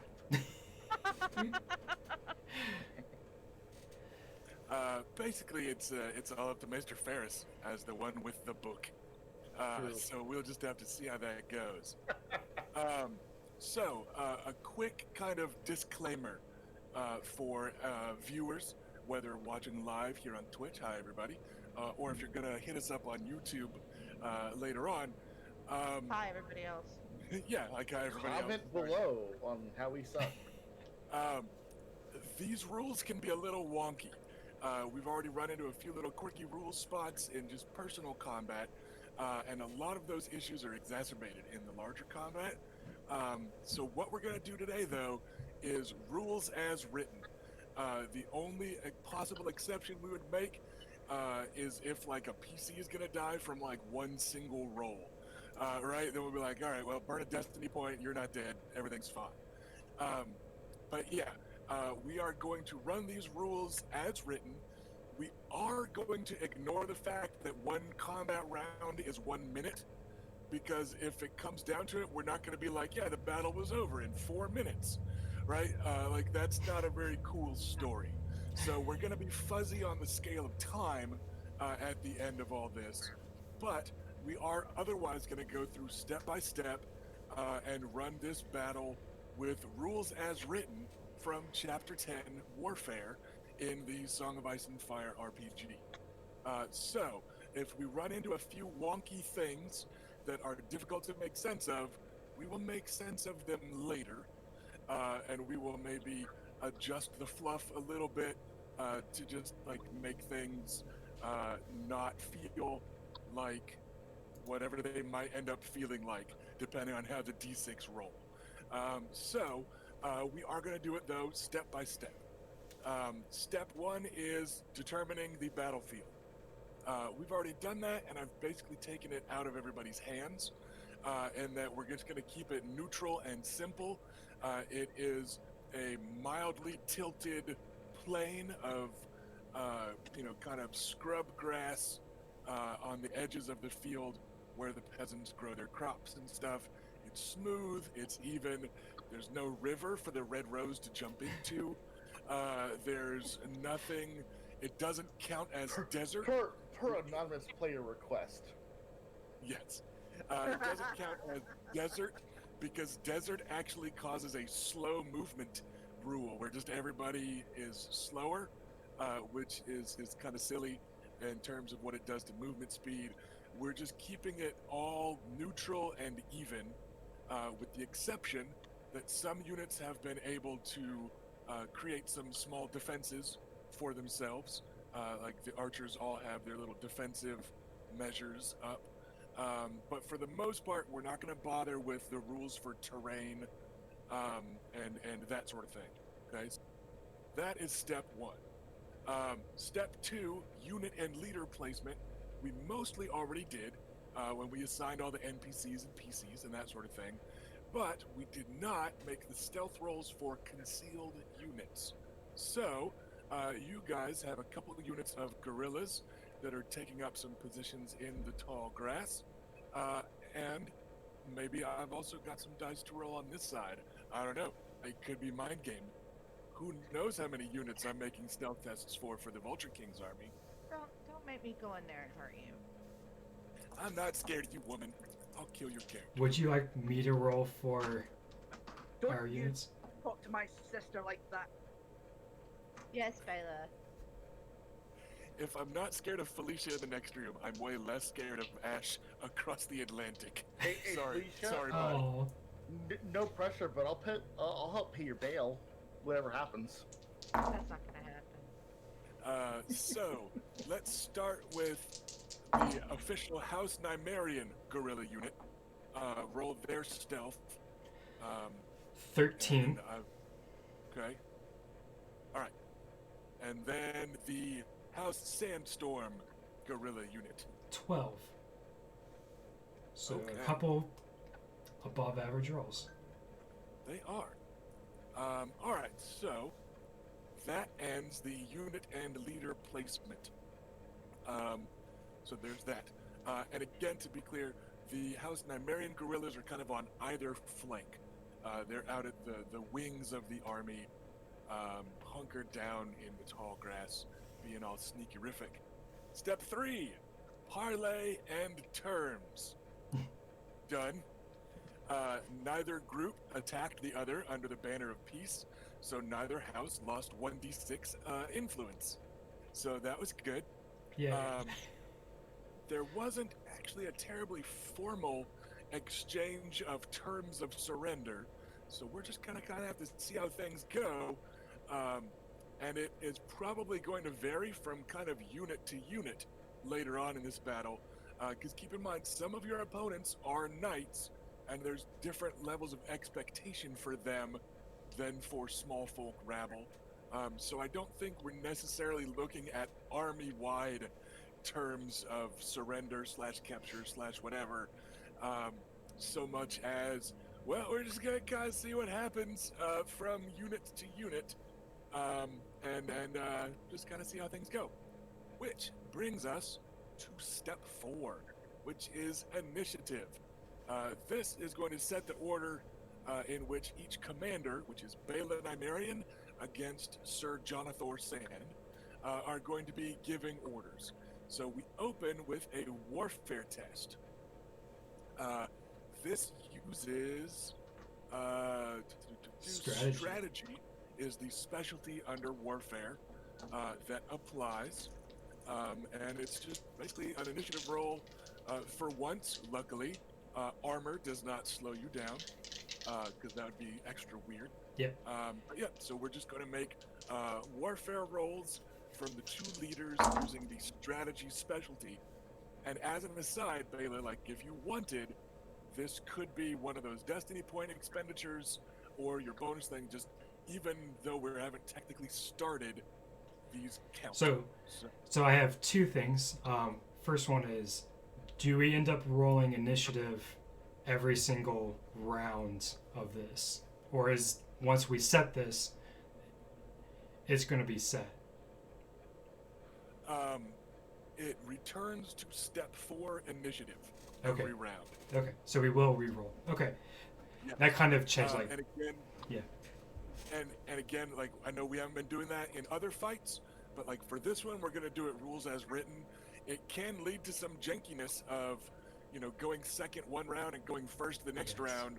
Could lead to a unit kind of feeling like multiple actions, but like we're gonna roll with it. So yeah. Okay. Initiative is what we loop back around to every turn. It goes back to that step for every round of fighting. And the second thing is, because of my bloodline, blood of the Rhoyne, I get to re-roll 1s for strategy tests. So my bloodline makes me good at strategy. So I get to re-roll 1 of my dice. Yeah, the bold Dornish warfare style that is pretty good at seizing the initiative comes in to help out on that front. Okay. So I think I'm going to not use any of those benefits that I had gained before, and I will be at a 15, which is not so... Wait. Sorry. 19, because I keep 4 dice. Okay. Jonathan Sand has a 20. Oh, dang it. Damn it. That bastard. Technically, yes. Also, like, officially, yes. Openly, yes. So, he has the highest thing. Dang it. So, we will be doing that each round. Sorry, you're about to be pelted with some arrows. Going second, you can reveal his strategy, so not inherently bad. Next up is step 5, siege weapons, which we just kind of have a gentleman's agreement not to worry about. Realistically, they should have siege weapons, and they do, but they're off screen. They're saving the siege weapons for the siege of Kingsgrave, just because they are especially bothersome in this game. We discovered in my tabletop campaign where we were like, our house is a bunch of engineers, and then we were like, holy fuck, we dominate. It was pretty cool. But for this first battle, we can assume that there are, siege some battering rams and stuff, either assembled or in the process of being assembled, but we're not going to complicate the fight with using them on the battlefield. Okay. They are trouble. So yeah, that's why I was just like, Erica just aren't gonna do that this week. We're just we don't want it decided by one lucky catapult boulder, right? So we're not gonna do that. That brings us to step 6, which is first player actions. So, any characters that are not attached to a unit can take actions. The plan for at least the first round was for everyone to stay attached to their units. So we're going to let that stand. But nominally, if you decide to detach from a unit, individual characters take their actions before the first commands are given, because individual characters are just quicker to do stuff. But at least these first couple of rounds, we weren't planning to play with those rules. We're going to keep people attached just for simplicity's sake. So we've got that. And then there's a list of actions that the first player can do. He is not going to renounce command. Sorry, you're not winning that easily. He's already, other people are already attached. So he's not going to attack a unit or a portion of a unit. He doesn't have any units that need to be rallied or brought back to being organized instead of routed and that sort of thing. So that's the first bit there, is first player actions, and then it goes to step 7, which is the orders phase. This part is each commander gets to issue an order, one order at a time, and then the next commander issues an order. So Jonathan Sand doesn't get to give all his orders first, and then Bela have to do all of hers, but he does get those actions first this round, which is cool because you can rally troops and then give them orders and stuff. So it's still important, but he does get to just go first. So he is going to do that, and we will, and also just, off screen there was some rousing stuff hollered to some troops, and that sort of thing on the other side of the field. Like, he didn't just ride back and start the fight. So some stuff happened over there, but he is going to start with this order to these guys. So 1 second. Keep that many, and we are good. Double check the order difficulty. Different orders have modifiers to the difficulty of giving them. So I'm double checking this one. And all right. What looks to be the most heavily armed and armored unit in the center of his line of infantry. They basically slide in close together, and they've got big, proper, northern Westerosi shields. Not the, cinematically in Dorne, they tend to smaller shields of burnished copper. That gets described a lot in the books. But these guys have big, proper Heater shields. Full-sized heater shields that have the kind of kite shape to them. And they form up in a tortoise shell maneuver, which is basically just a mobile shield wall with shields up front and shields up top. They have a few token spears poking out from the inside, but in the rules of the game, no attacks are possible in the tortoise shell, but you do get a big fat defense bonus. So it looks like at least the center of his line is beginning to form up in a defensive position. Now, we go to Bela's turn to give an order as part of step 7. I'm trying to find that order just so I can read what it is. It's going to be under formation. Formation, that's it. Jesus. Page 193. Thanks. My first thought is, well played, but you can't do that with your cavalry. You cannot. That is correct. No. But it does keep most of those small folk kind of out of the way. Hmm. Okay. Got it. Alright. So, a point of clarification in general, because I have a lot of forces under my commands, Correct. most of which have their own leader. Do I need to give them orders specifically, or are like, can Luke take care of managing his own cavalry so I don't need to tell them anything in battle? Like, how is this going to work? Or would telling you what to do be like just a non-counter action, right? Yeah. What is supposed to happen is that you are basically giving the orders and other people are following them.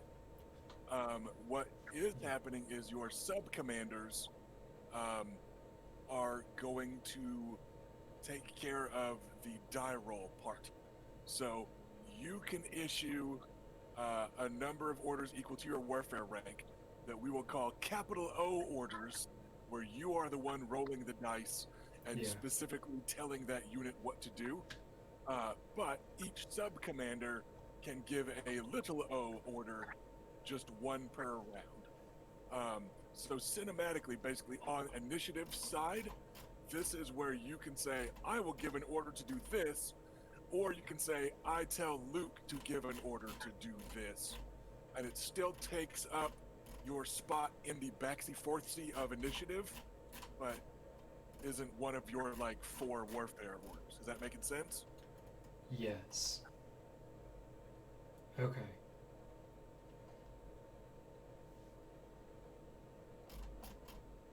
Gotcha. Okay. Yes, that was what I was afraid of, just because there's so many forces here that giving orders to all of them is going to take like forever. Well, and they don't necessarily all need orders every turn. I mean, that's the other thing. It's, you know, just like in Total Warfare, or something, like, sometimes units just gotta wait for something to happen. Yeah, but I agree. But like in the beginning, it's more important because no one's doing anything yet. So like you want them all to be doing something. All right. So essentially, I want to prepare our infantry for attacks. That maneuver you did is a very difficult one to have them do correctly, and I don't know if any of my commanders would be, maybe Balin Swan's group. I'll have Balin Swan's group do that same thing. Try also to do the tortoise. Okay. My question here is, do you want to roll, or do you want me to? Oh, well, if you tell me the dice pool, I'll roll it. Alright, it's gonna be 4 dice, keep 4. Alright. I get a +3 because Balin's embedded in the unit, and I need to get to a 15.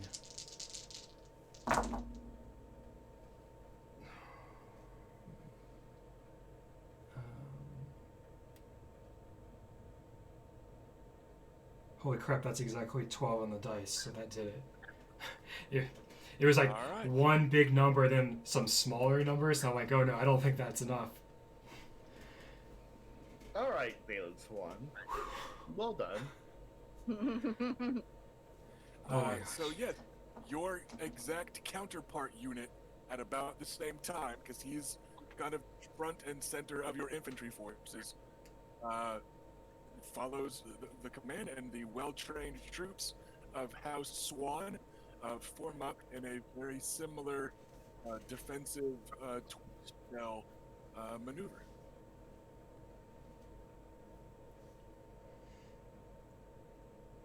All right. Then, in my notes, no matter what, the second thing that happens is the Red Rose has her guys start shooting. Like I just had it like, if she survives, she's really pissed off about everything. So like really soon in the fight, she's gonna just start in.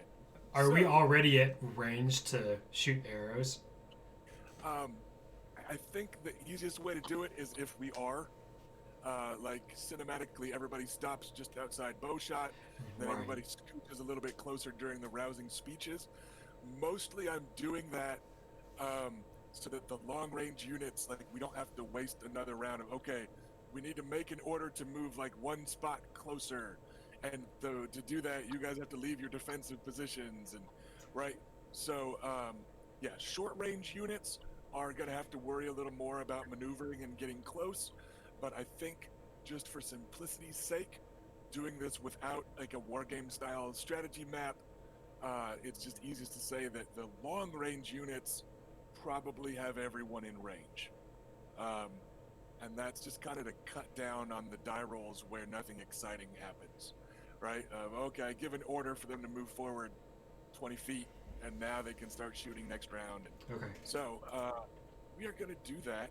She is an angry girl, so she is going to just randomly start shooting. We got 1, 2, 3, 4, 5. Wait, stereotype, Rusty.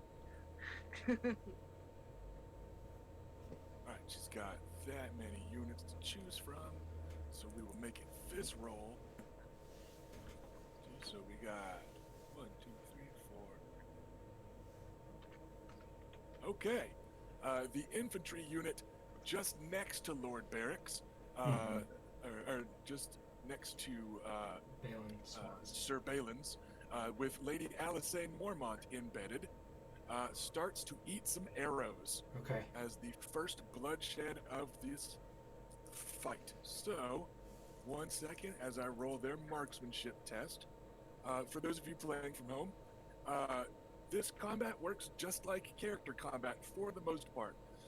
Units have stats like agility and awareness and marksmanship, and everything that they don't specifically have listed is a 2, just like a player character.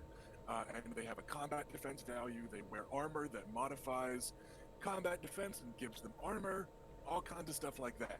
So, this unit is rolling their marksmanship. They're getting +1 die because they have the red rose embedded, just like everyone else. So she's also going to get, she's got that +3 bonus, so she's giving the command, and it's a pretty basic command to start shooting, so she pulls that part off. And now I'm tallying up the marksmanship roll, and we will compare it to the combat defense of that infantry unit. We've got 22, which is pretty freaking solid. Oh my gosh.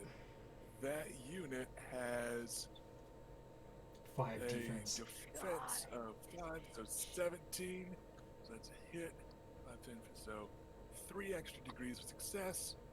They do 6 damage. That is 18 points of damage.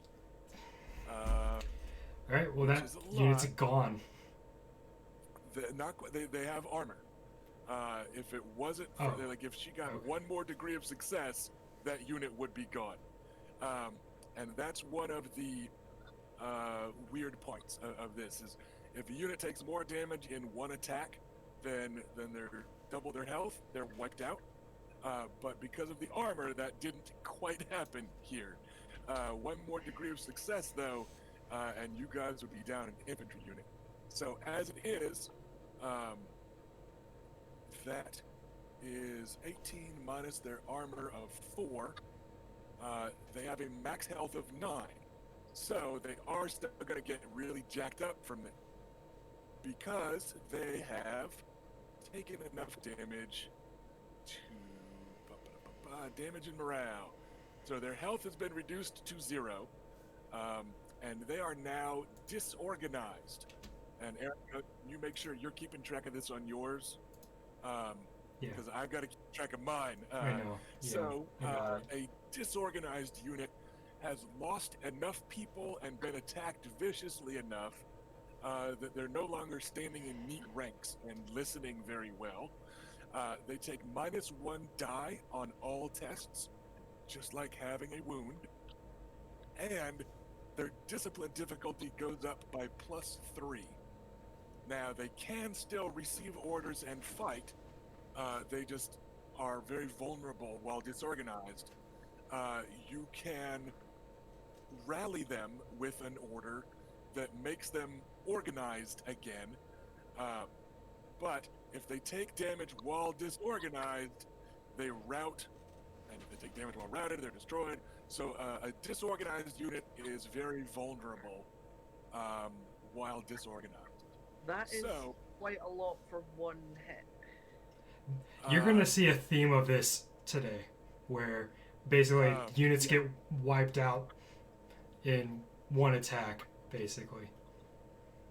That will often happen depending on the unit. For the record, just so you guys know, this is the Red Rose's elite archer unit with her embedded. So you guys did downgrade most of their archer units, but mathematically I let her keep one of them at a higher level. So this is one of the most dangerous units in the Vulture King's army. Yeah, I know exactly. I know exactly what I'll be targeting on after turn. So there's that, and yeah, the she was with a House Dondarrion infantry. So some stalwart Stormlanders from Blackhaven are eating a ton of red-fletched arrows, and they are not liking it. So there is that command. Adam, loose arrows. Take out their archers. Way ahead of you.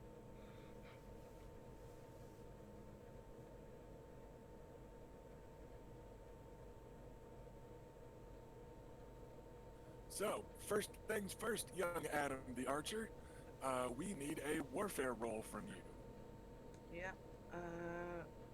Which is somewhat worrying because I have a warfare of 2. But I'm getting +1 to that. Right, and then you get a +3 because you are embedded in the unit. Oh yeah, okay. Yeah, So- for a standard roll without any negatives, you can't really miss it. So. Well, no, he can because they're archers. Yeah, archers are Oh, 9. you're right. I was thinking of the best discipline levels, like 3 we have, but that's not your roll the rolls. So you are looking for a 9 on 2d6 + 4. That's 10. All right then, you have successfully given the attack order, and now they will make the fighting or marksmanship test to attack. So Did- now you roll. Go ahead. Yeah, I was just going to ask, like, is this separate from, or does it include my own archery? This includes your archery, which is why they're getting a whole +1 extra die. That's how they represent the simplest level of badass PCs being embedded in units, is that this unit is normally marksmanship 3, but you make them marksmanship 4, like just by either inspiring them or shooting that well, that like you're worth a whole extra die of 100 archers. So it's just marksmanship 4. So rolling 4, keep 4. And yeah, let's see how the dice fall.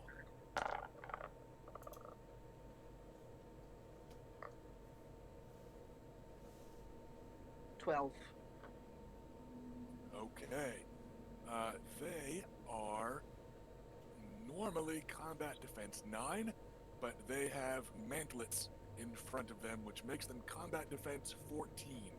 So they've got these big kind of wicker woven shields that the archers are half stepping out from behind to shoot at. They don't all have that. But you notice that one unit of archers and all 3 units of peasants do have these defensive fortifications with them. But as it is, your arrows fall, and there's a flurry of motion amongst those red besashed archers, but it doesn't seem to scatter them or do as much damage as was done to that unit of Dondarrion infantry. For future rounds, is there the option for us to set our arrows on fire? I Because think there is. That's my thought is set that wicker shit on fire as quickly as possible. Sure. It doesn't. I mean, it doesn't need to be by arrows, but if someone can do that, that would probably help. Yeah, I mean, there are rules for hurling pots of boiling oil and shit, and it's certainly a standard medieval cinematic thing to shoot flaming arrows because, like, they look cool on camera and stuff. Yeah, I know. I and know that they're because- not particularly like realistic or anything, and they are kind of the thing, but Sure. Yeah, and we'll say it will take one round to get everybody to prepare their flaming arrows. So, like, it's one order per archery unit will get them to do what needs to happen to quickly get their arrows ready to go. Okay. But we'll say you guys have all the stuff needed because you're the defensive side in a siege. So we'll hand wave that away and just say, like, yeah, no, like, it's all there. It's just, it's going to take them an action to, like, swap over. Okay. But yeah, we'll say, and if what we'll do here for simplicity's sake, if you guys get the flaming arrows ready, you guys shoot them. If you would hit them, if it weren't for the mantlets, then we'll say that it hits the mantlets and the mantlets are on fire and we'll be gone. Does that make sense? Yeah. All right. So, yeah. Yeah, if I'd known about those beforehand, I'd probably have done something differently. I feel a bit silly now, but I know now, so good to go. It is all fine. So, the first round of Archer on Archer action has taken place. Let's do... Alright, that guy's doing that. Those guys are doing that. Infantry have yet to advance. Everybody's being pretty defensive on that front. So let's have another unit of archers go. So, 1 second, as John Thor Sand gives the command to loose, like a moment after the Red Rose has her troops giving the command to loose. So it looks like she's rankling. Her wild Dornish blood gave her nominally a higher initiative than him, is kind of how it plays out. So that unit has the order to shoot. That unit will shoot. And 1 second. Because they are going to try and focus fire here, because that's how archers do. So they roll not nearly as many dice, and they end up with a 13 against Lady Alisane's unit, which is defense 5. So they are going to do 10 points of damage, Jesus. which is enough to get past armor at all, which now means that disorganized unit has become routed. So yeah, their formation has changed to a mob, as per page 199. And at the end of the turn, they're going to try and start running away. So looks like it's probably going to be time to try and do something about that unit. And for this game's sake, just so you know, Erica, I'm going to say for these units, if you want to, you can give an order to rally and stuff like that instead of it being the person embedded with them. Like, for instance, Alisane Mormont is Warfare 3 with no bonuses. She's one of the lowest on your side because she's the least formally trained. So, like, if you want, you can give the order instead, and we'll still give it the bonus for her being there and them kind of rallying around her. But if you wanted to roll your dice instead of theirs, Yeah. I'm fine with that. Yeah. Is rally the same as regroup? No. Yeah, well, the regroup is the one that erases some damage. Rally is the one that has the unit reorganize itself. I really don't like having to not attack with anything so that I can regroup troops while the enemy keeps adding more fire to this. Like this has a big danger of snowballing to the point where we're gonna get like completely dominated here. By rough head count, they have one more unit of archers that has not fired a volley yet. Let's hit them. Yeah, I'm gonna have one of our archers fire at their yet to fire archers. Okay. Do you want it to be Alia Sands or the Red Vipers? It really does not matter one bit, so I'll go with the Red Vipers. Okay. It does matter a little bit because the Red Viper's a dick. And if his unit succeeds, then they're gonna have +1 damage. Oh, Because he was like, rub this on your arrowheads for luck. okay. So anyway, Just a look. Well, just a little smidge. I just figured the first attack that Prince Oberyn's unit made, they just get a little +1 damage on whatever, because he's the Red Viper. Yep. So he has a leadership role to make, or a warfare role to make. I always want to call it a different stat. I blame it on the number of different war games that I've played in real life, where everybody has a different stat for morale, leadership, warfare, discipline.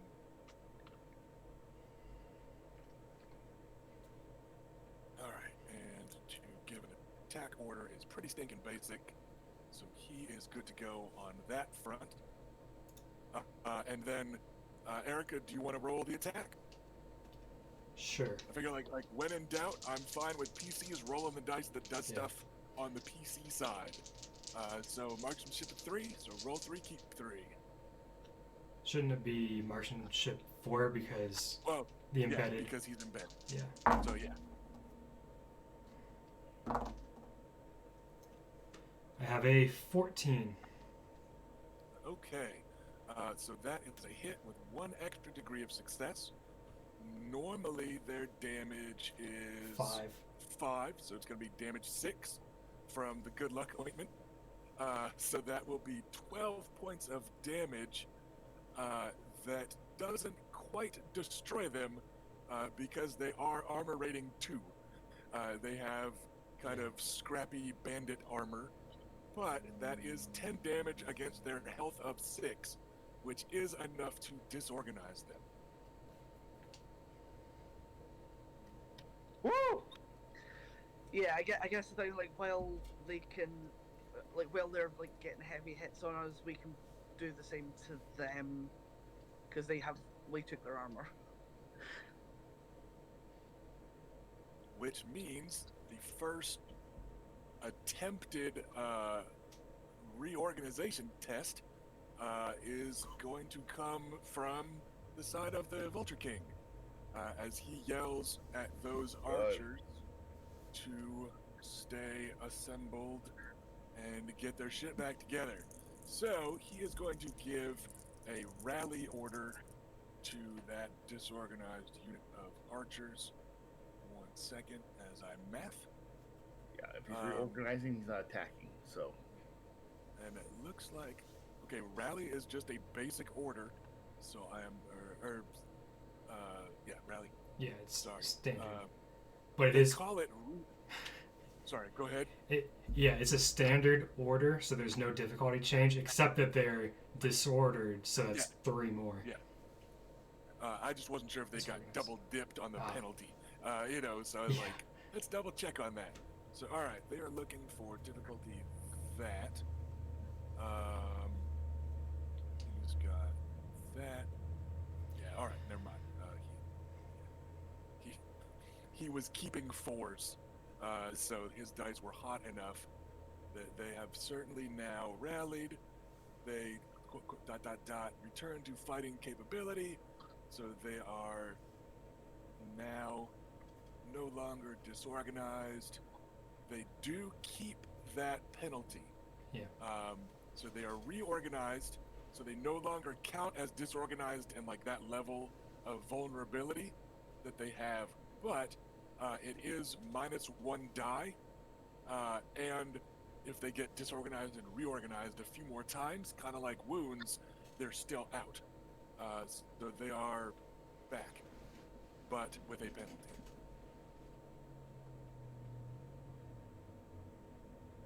Okay, and Erica, you are up.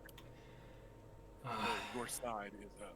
I'm gonna do something bold here because I think it needs to happen. Oh, we still have one more archer, but I also need to rally. Oh, jeez. Might I suggest rallying early rather than later? Just in case, because without the rally they can't get better, but there's the possibility of it getting worse. So I would personally just probably do that first. All right, I will do that. I will try to rally our routed infantry.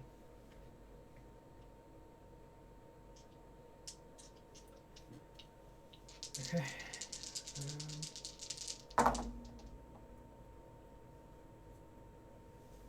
I have a 14, Okay. which should be enough. Let's just double check the discipline modifier on Bam. So the discipline 6. Mhm. They are. Open up. All right. So that makes it a 9, because I don't see any extra penalty for being routed. Do you? Like, it looks like it's No, just the yeah. same as being disorganized in terms of Yeah. that penalty. So all right, they are now improved from routed up to disorganized. Okay. So they're still going to have their, disorganized status. So they still have the +3 difficulty, the -1 die, but they're significantly less vulnerable now at that point. Okay. And then we will give that order there. 1 second. As the Vulture King rolls some dice. Holy shit. The good news is that wasn't an attack roll. The bad news is it's keeping nothing but 5s and 6s. But it's just a basic order. He hollers to some of his troops, and you don't see anything of note happen.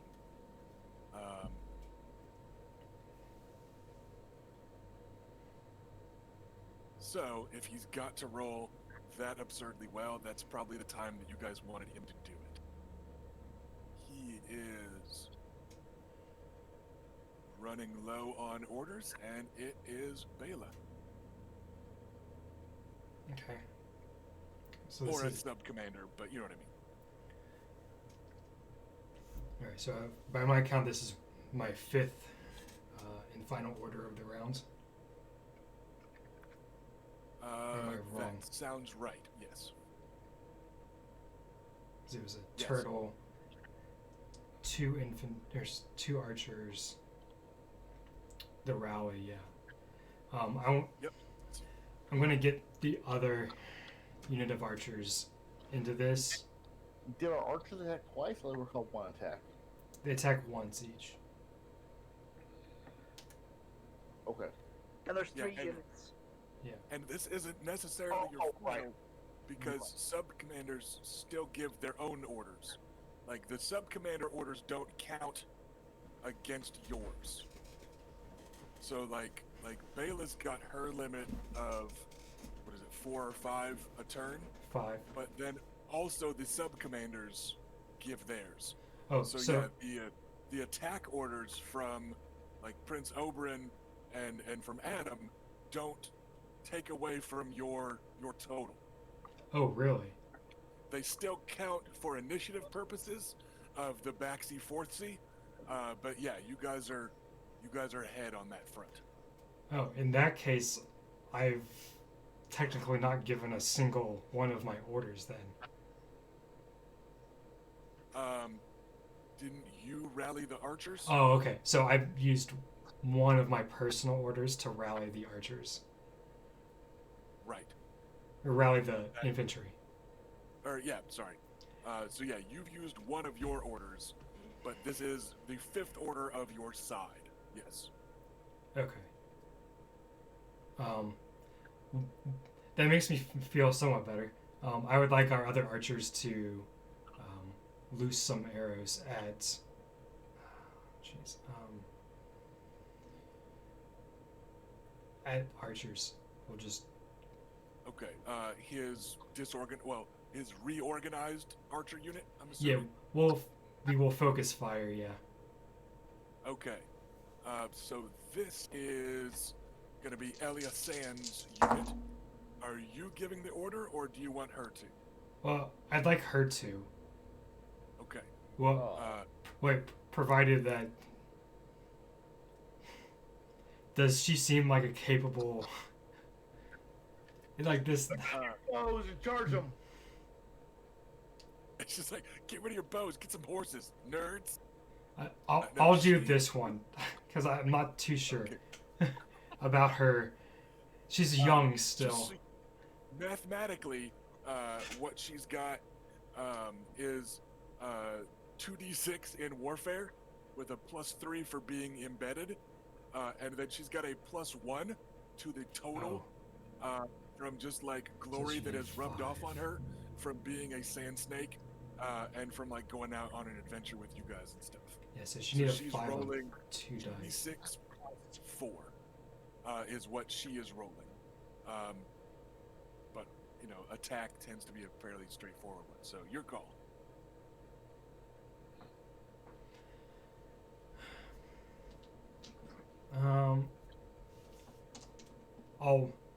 I'll roll it for her. Yeah, and I rolled really high already. Okay, so is this Bela giving the order? Yes, or this is a this Bela. Elia giving? This is a Okay. Bela order. All right, gotcha. So yeah, you're just looking for like the basic 9. attack. Yeah, So it's like difficulty 9. I rolled 9 on half of my dice. Nice. All right then. So make marksmanship. So it's gonna be roll 4, keep 4. Cool. And the dice just go spilling everywhere.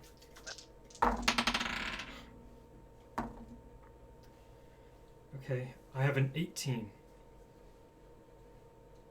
All right. Against that combat defense, so that is 3 degrees of success. They are damage 5, so that's 15. Mhm. They have armor 2, which makes it 13, which is double their total health. So even though they just got reorganized, this other wave of arrows comes rolling in, and that unit is functionally destroyed. So the bulk of that final unit of archers is either down or scattering and running. So, Did you take out all the archers while I was away? Just the One one of- unit. one of the 3. Nice though. Good. So yes, first blood may have gone to the Vulture King, but the first kill has gone to the Southern Coalition led by House Nymeria. Okay. Let's see. Next up, we will continue with our theme of ranged combat. As one of his units of Dornishman cavalry, cinematically, they're like riding around while they do this, like like a Mongolian wheel type of skirmishy guerrilla warfare stuff. Mathematically, they're not like all up in y'all's grill. They're still at kind of the nebulous, far away, long range of everyone else. But they are going to open up with some arrows. The Dornish cavalry are on either flank, so they're not going to be able to shoot at that same beleaguered infantry unit. We are instead going to actually have them make do an awareness test to see if they spot your gorillas, because they didn't with their passive. But I'm gonna say now that it's their turn, because they are the closest unit, that is not gonna be enough. So they're not gonna shoot at the gorillas that are, the most on a flank. So next most on the flank, would that be cavalry or an infantry unit? Let's say this is the It's so cavalry. this is the far left of your battle line. Okay. Let's say. I was envisioning that to be Nymerian cavalry over there, along Okay. with Oris and Lord Edric. Okay, so there's 4 units over there. Yeah. It could be any one of them. I will roll a d4 and base it on what order they are in our spreadsheet. If I can get this d4 out of my House Nymerian painted dice jar thinger. I can All hear right, it. so- Tink, tink, tink. Yes, it is very loud in here. So we've got Luke's cavalry, Rhaena's cavalry, Edric's cavalry, and Oris's cavalry. In that order, it is a 2. I see So it Adam's is- heart breaking either way. It is Rhaena's unit that is going to eat a flurry of arrows from these cavalrymen. 1 second. Super. Awesome! Wow! Shields up. All right, that is they are combat defense 4, so 3 degrees of success. Oh no, these are combat defense 6. That was before I knew about the difference between the. So when you told me about cavalry taking stats from both the rider and the horse, Right. Gotcha. yeah, Okay, so then that is 2 degrees of success. 1 second. So 8 points of damage. So Rhaena's unit takes 3 points. okay, So they've still got some health. Yeah. They are damaged, which isn't any sort of penalty, but it can potentially matter at the end of the round.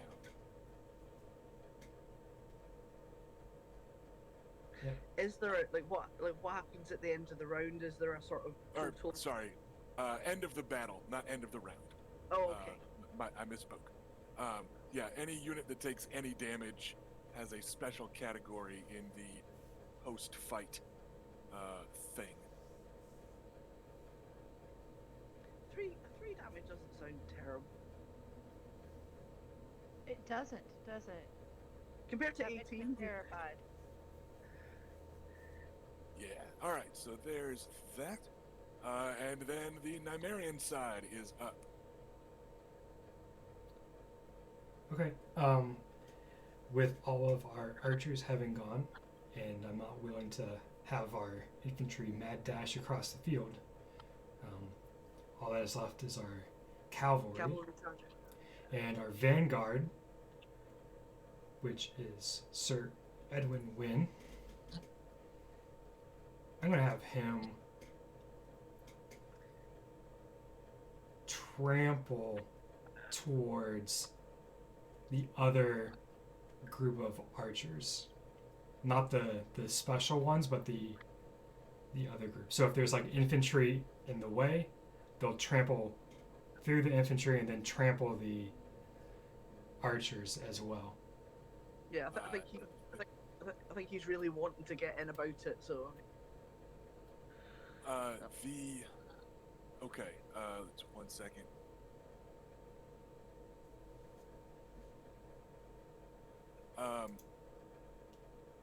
I've got scribbled notes of just left and right, because that's how loosey-goosey we're kind of Okay. doing this stuff.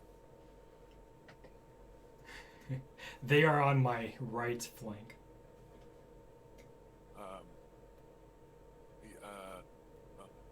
Okay. So he is attacking archers that are on your left.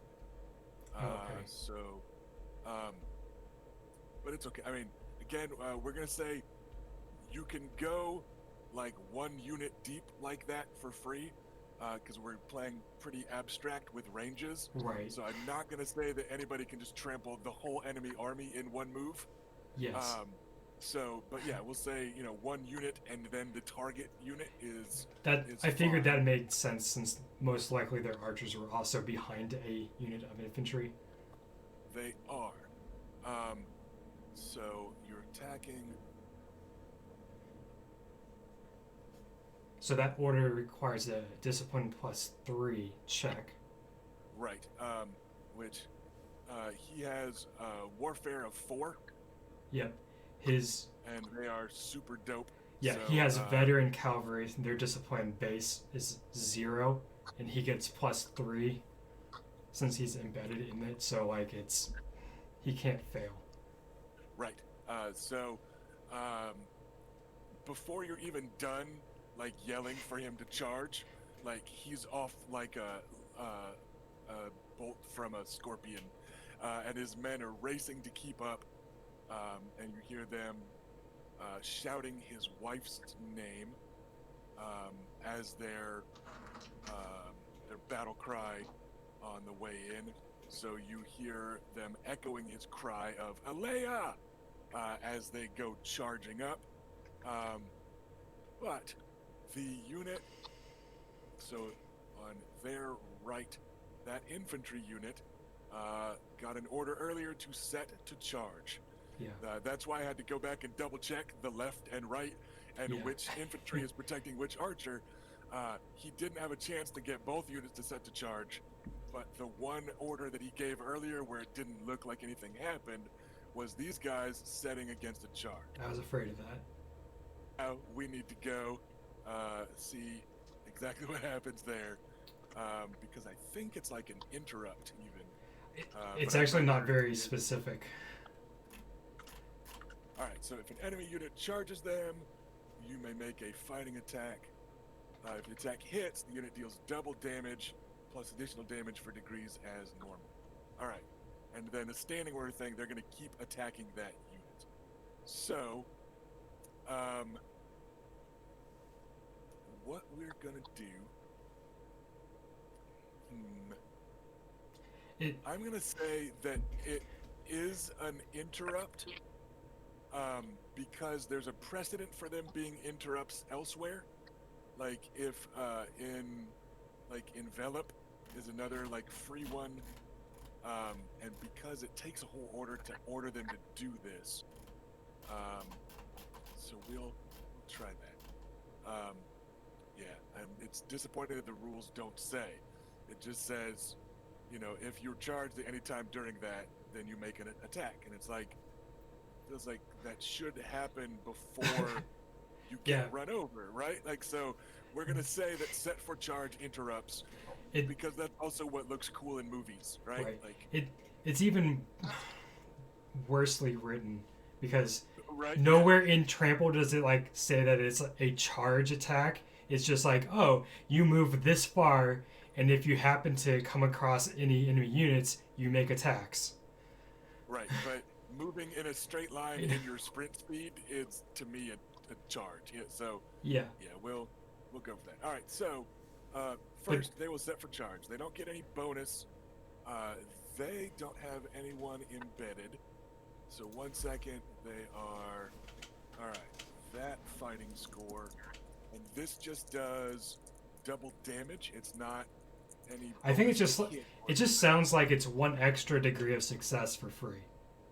Yeah, basically, it's like, sword combat 1 type of thing. So 1 second. They have that. All right, and their defense is 4 instead of 2, right? Okay, yeah, I think I just saved the wrong one. Yeah. When we went over spreadsheets last time. So that's going to be 3 degrees of success. Oh, they are damage. Yeah, they rolled well. So their damage 4.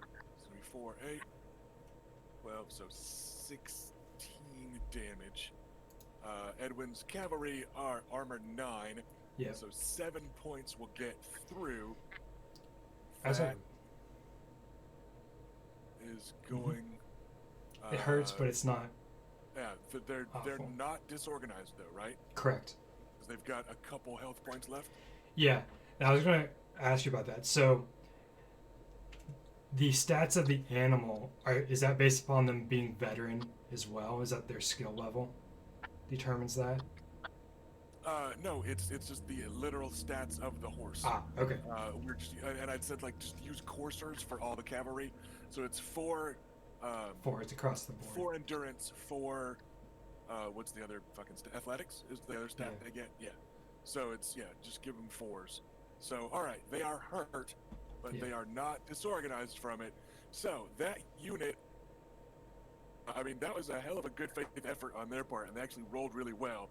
So they get their pikes up, or spears. I guess they're not technically pikes, and they do a heck of a job setting for that charge against Sir Edwin and what might be the most dangerous single unit that you guys got, since they had every upgrade and stuff. But it does not stop them. So now Sir Edwin's unit makes a fighting test against the unit in their path. We're going to start with these infantry and kind of just do them in the order they should be in. Right. So infantry, then archers. Okay. So fighting test, and on its success, it's 5 extra points of damage. Okay, so I get to roll 8 and keep 4 dice. Could have been a little better, but still adequate, I think. So I end up... And as a refresher for everybody at home, you get to roll extra because mounted combat lets you add your animal handling to your fighting tests. So that's why we have our first bonus dice of a unit attack roll. Yep.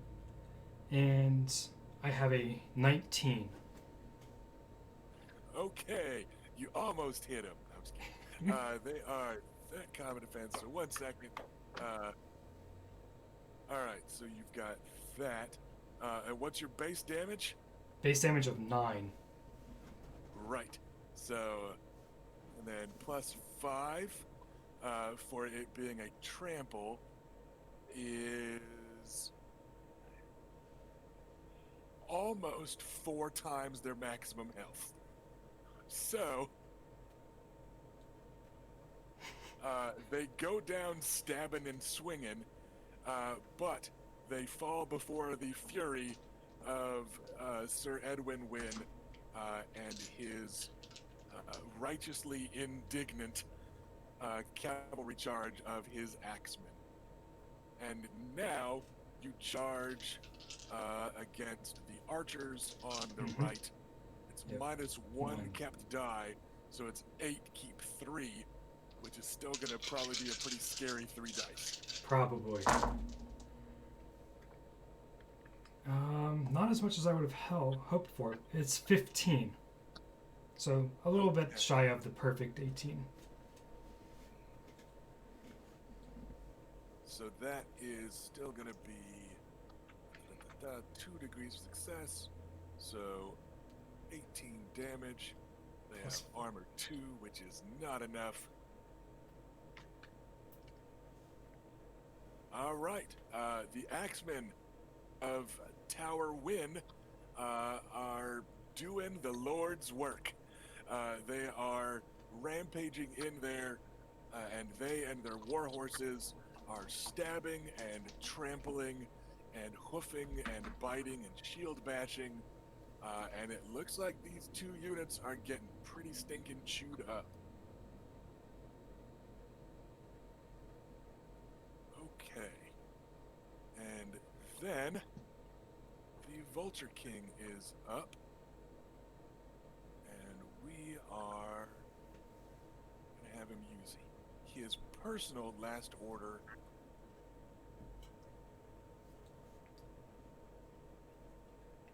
for this. Okay, we got that base difficulty. 1 second. So that difficulty there. These guys are pretty good at their job. All there's the piercing cry of a hunting bird overhead as Jonathor Sand gestures violently, and both units of knights on their side swoop in from either flank to go charging at the axemen of Sir Edwin Wynn in order to put a stop to the rampage. So 1 second as I evenly split those dice. It just says split them, and normally that means splitting them as evenly as possible. So there is that. There is that. They are knights at that difficulty. All right, so we are good. Quick question. What's up?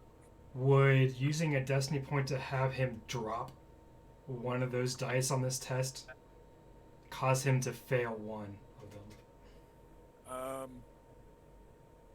It would not. Ah, damn. Actually, just because of the -3 difficulty on these particular units. Yeah. And he rolled pretty well. I had to ask because I know how deadly this maneuver is. Yeah, like that would be a good time to do it. So with the pincer swooping in,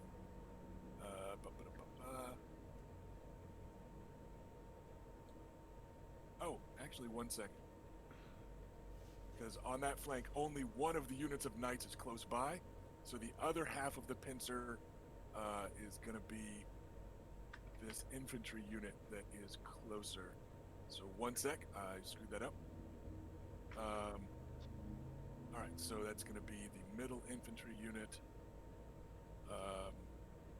No, it actually still wouldn't do it. But they do have to leave their tortoiseshell formation. Okay, well that's good to know. Take part in this pincer. Yeah, it's one unit of knights that are close, and then that center infantry unit of his. So yeah, my bad on that. I just realized they have to be 2 units that are within range, basically. Yeah. So 1 second though, because now comes the stabbing. Let's start with the infantry. They are fighting that, and they get a bonus. All right.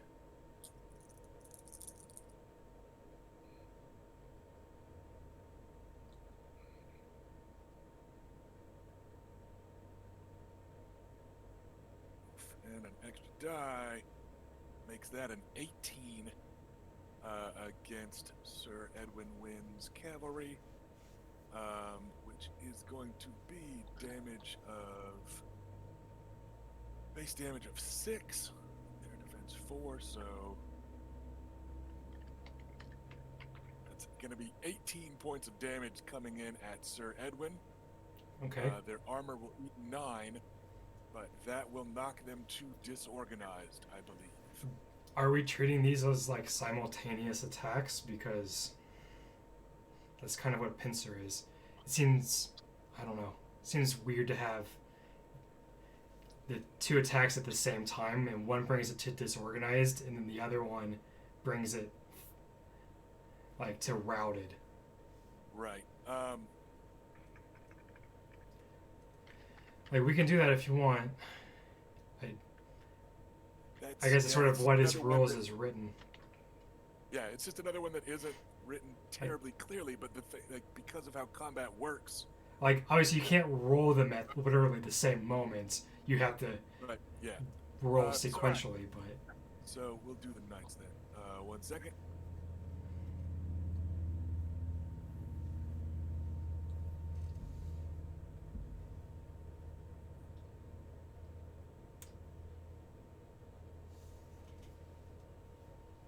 So these guys are rolling that, plus that for pincer. Keeping 1, 2, 3. All right, math time. All right. Here's their defense. So yeah, that's a lot. So 1 second. So that's 45 points of damage from those knights. With their, because it's animal handling +5. Yeah, that's pretty gnarly. That will wipe out Edwin Wynn's unit, because there's not much you can do against 45 fucking points damage. They did the most they could do per degrees of success. And they got to keep an extra die because of Pincer. That takes care of Edwin Wynn's unit, and it does. So Alisane Mormont, just for the record, took. Oh, also, Reyna, you took 1 point of damage that ignores armor rating when your unit got damaged. So Alisane Mormont took some damage that ignores armor, but for this, for being embedded in a unit that is destroyed, you take 10 points of damage that ignores armor rating. So. Fuck. I really don't like this system. I'm just gonna put this out there. It's terrible. So Sir Edwin is gonna be pretty chewed up potentially here at the end of things, as his unit takes out 2 units. 2 units converge on his and take them out. And you are up, Erica.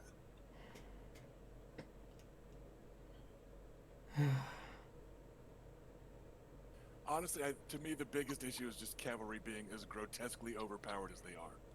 Because they get to roll twice as many dice as anybody else with better stat and more damage, and they move faster. Well, it's that, and like obviously, like in real life, I'm not sending one group of cavalry into like their main forces and saying, okay, now you go ahead and just collapse on that one unit and destroy it, and then I'll send another one unit so you can do the same thing, right? Like, well, and that's an issue in any war game or RPG, yeah, right? Like, you're not actually standing there trading blows.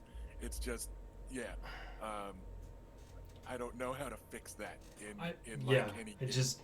Is there anything I can do to help, Erica? No, I don't think so. I think we just have to continue with this and slog it out. Yep. As painful as this is going to be. They are under the same rules we are, so.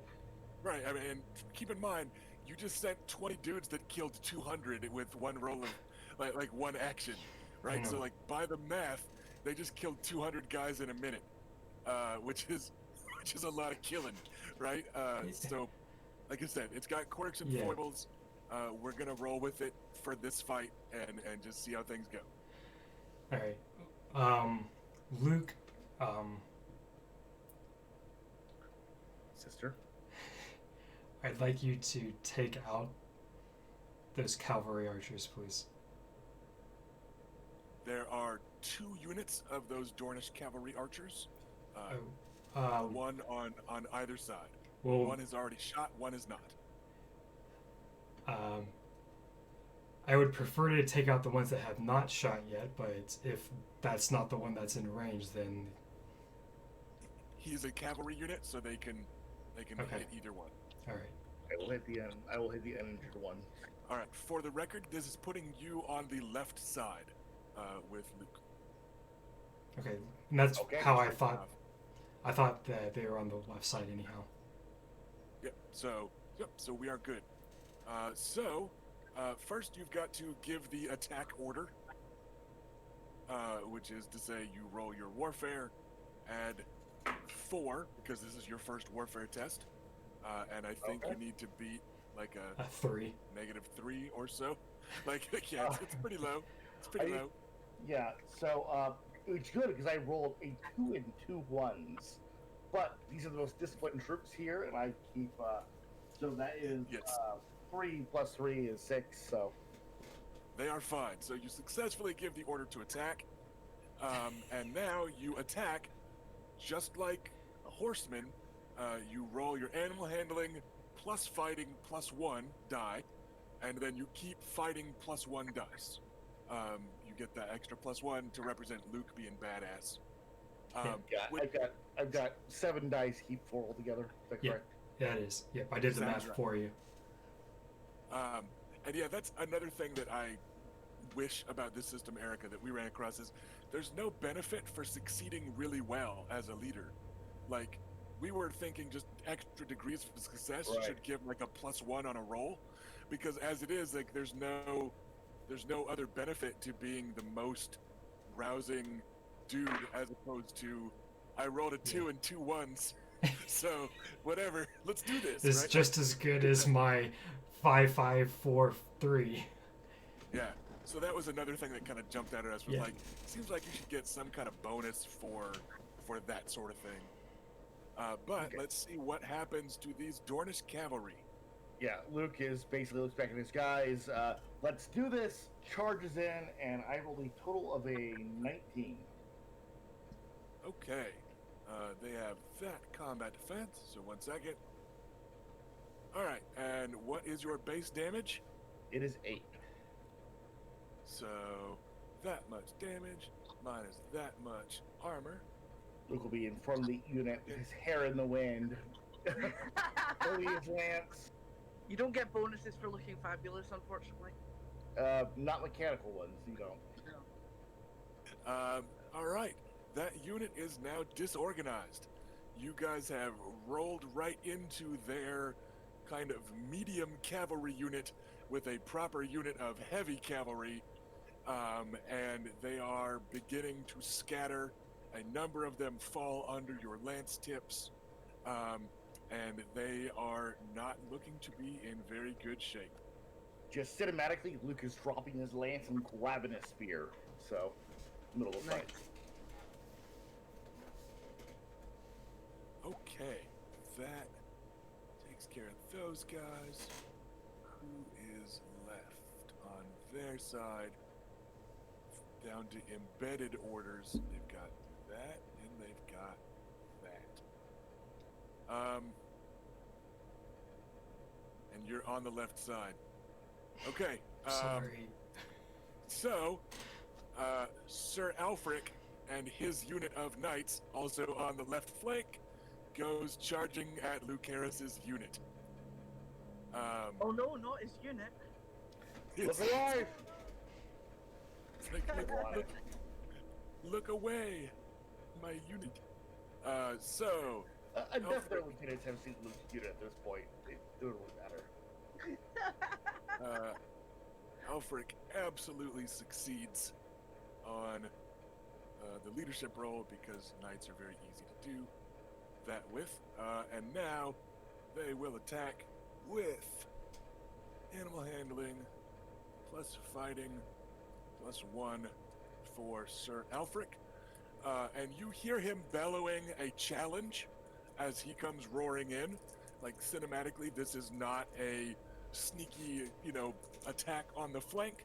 Like, he's yelling Lucaris at the top of his lungs and, like, trying to cut his way through your unit to get to you. We're not necessarily going to go do, like, personal combat, just, it Right. is a, wow. Wow. All right. So we've got 6, 6, 5, 5, 5, 4, 3, 1 Fuck on you. this fucking handful of dice. He drops those ones. So we are keeping 3 5s and 2 6s. That is a palpable hit. So Can I suggest 27. a point to make him drop one of those dice?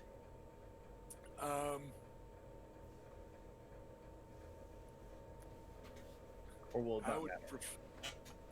I would prefer that we only have the army leaders doing destiny points for leader, Okay. like for army scale stuff. That's fine.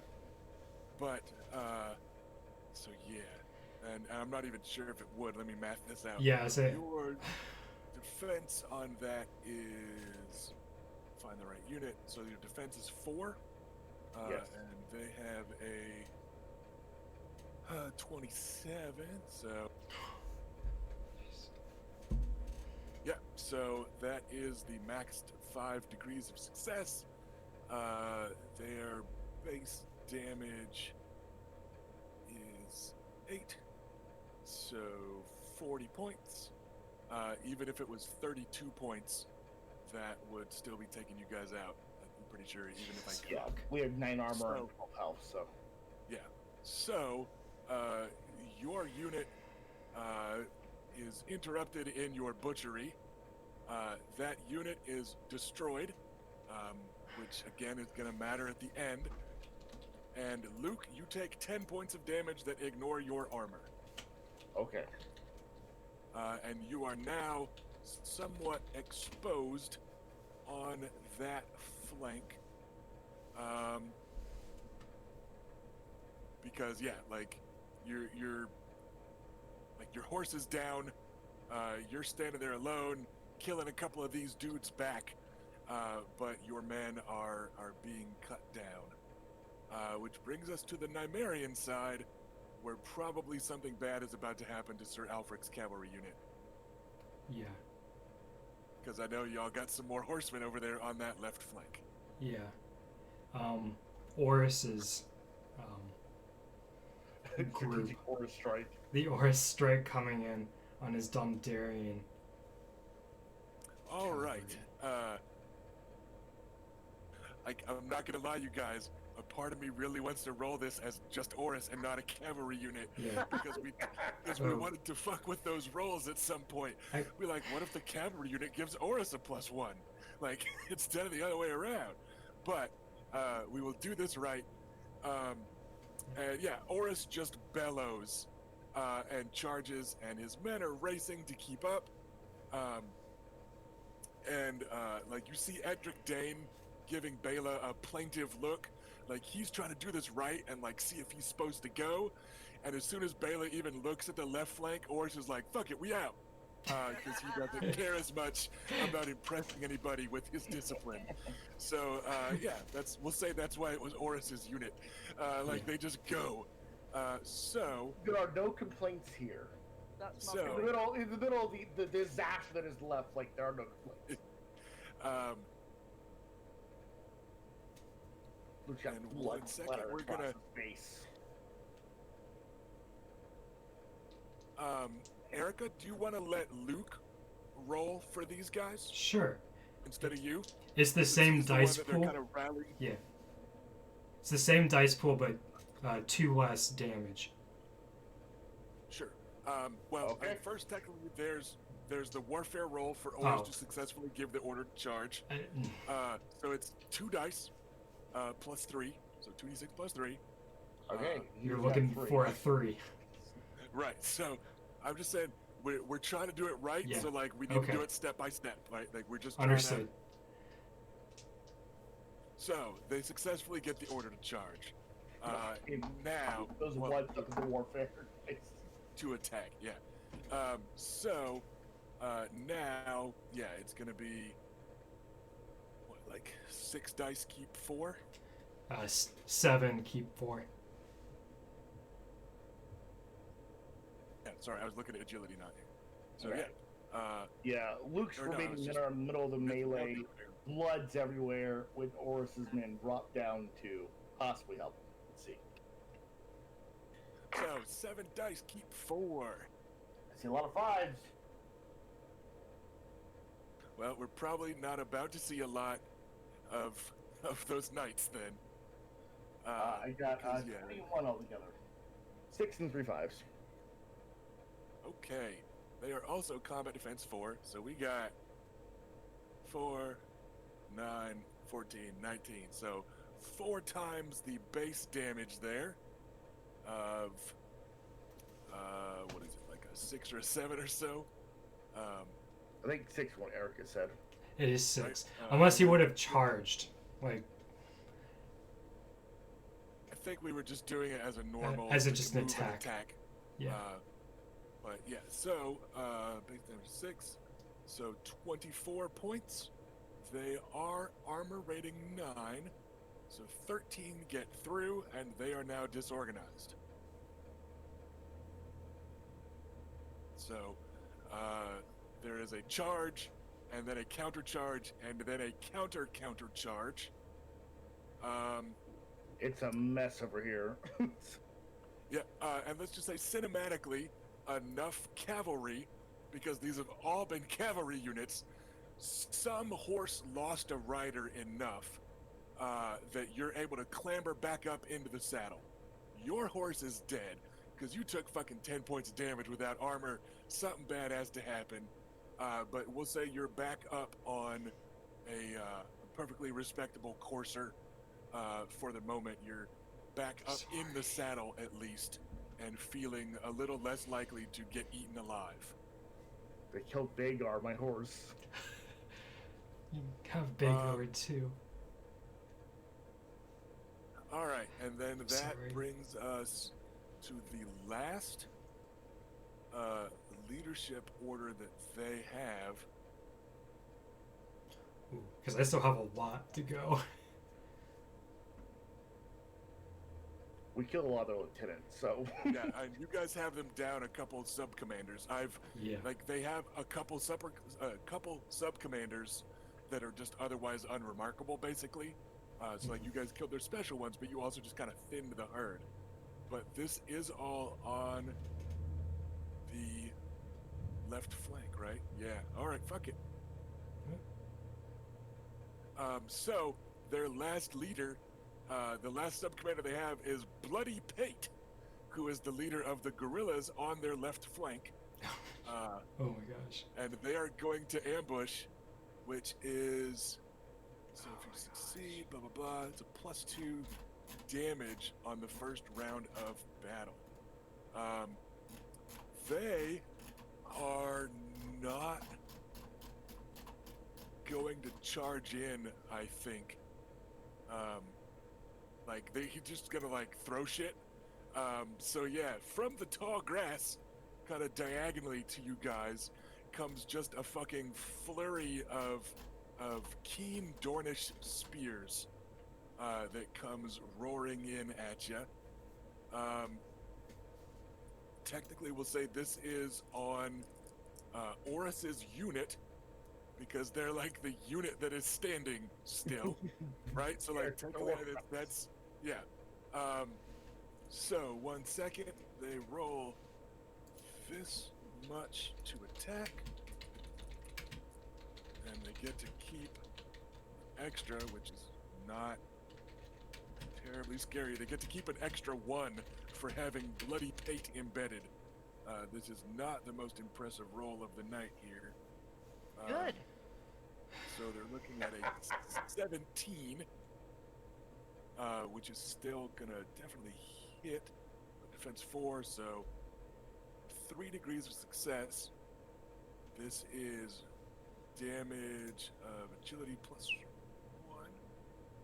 So it's only damage 3. They get +2 damage from the ambush. Those are damage 5. So that's 15 points of damage against Orys's cavalry unit on loan from House Swan.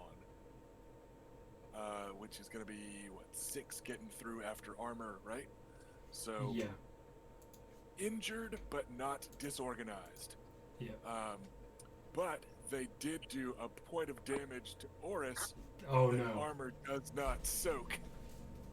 That was a bad time to come back in. So what we're going to do here is I'm going to give you guys some free actions real quick. Where just for free, Orys detaches from this unit and Luke attaches to it. We're going to say that's the first thing of Berserk hitting. Is that Orys just wheels his horse around and kicks the spurs to it and starts charging at the guerrillas. And now Luke is in charge of that cavalry unit. This is partially because I'd rather let Luke continue to play the game today.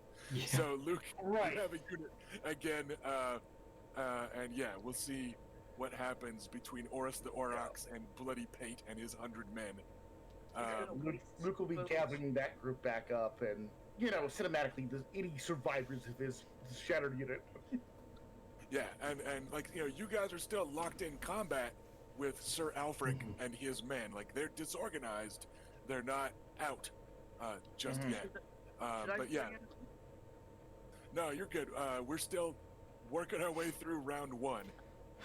And for the record, that is the last command that the Vulture King's side has to give. So now, instead of Baxi Forthies, it's going to be the Southern Coalition here going through the rest of your sub-commanders. Okay. I have 2 more cavalry units on the left flank. One is Reyna. So, Reyna, clean up that cavalry unit. Can a cavalry unit trample another cavalry unit? Because you are on the left flank and already pretty close, I'm gonna say, because it says you can give the order to cavalry units, make a fight against any unit in the path. Like, normally I would say no, because it's not like you're just going over them. I mean, But- that's fine. We can do Well, charge. but the thing is, they're disorganized. So I'm gonna say that, like, you can roll through them in a way that you normally couldn't. You know what I mean? Like, because they're already disorganized, we're gonna say that they don't have that kind of mounted upper hand. So you can trample through them, and this is left flank, into... Yeah, they've got a unit of infantry just past there. And it's like infantry and then destroyed archers and then an assortment of peasants, raiders, and criminals behind them. But yeah, you can go through that knightly unit and then attack the infantry unit behind them. Does that make sense? Yes. Is that cool? Yeah, absolutely. Okay then. You'll need to roll 3 on your command test. Ooh. Try not to fuck it up. Heir to the house. You're I so know. mean.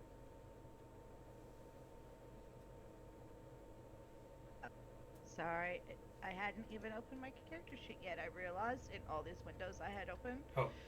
It will be 7, keep 4. For the eventual attack, yeah. Yeah.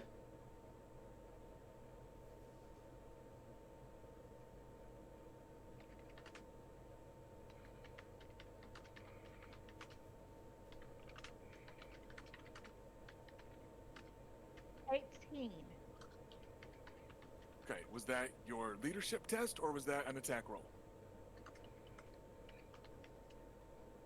Push to talk. Told me to roll 7, keep 4. Oh, Okay, hold on to the 18 because that's not bad. But yeah, first you need to make the warfare test to do the order. Plus command. yeah. Uh, Warfare it's- and command bonus dice. Ah! But 12. Okay, so you successfully gave the order and then attacked with the 18. That is against this unit, which is combat defense 4. So 3 degrees of success. What is the base damage there? Is it 6? Yeah, it is 6. Alright, so 18, so 9 points. Gets through armor, and their disorganized unit is now routed. I was useful. You So, were. Is a Are cheer now if you relieve our forces in the field. And at the end of the turn, they will start sprinting away. But before that, you guys roll through them and like leave your lances stuck in half of them, and then rampage into that infantry unit, which is 1 die less. So it's roll 7, keep 3 against left infantry.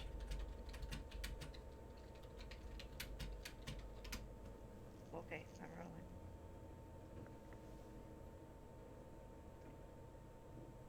$14. Okay, that is a hit. That is no extra degrees of success, but we're going to say that that charge destroys the mantlets. Okay. Okay. So like they still get the initial defensive boost because you can't quite like see exactly where to charge individual dudes, but you guys just trample the fucking mantlets down, and they will now be out of the way. So they let them survive that charge.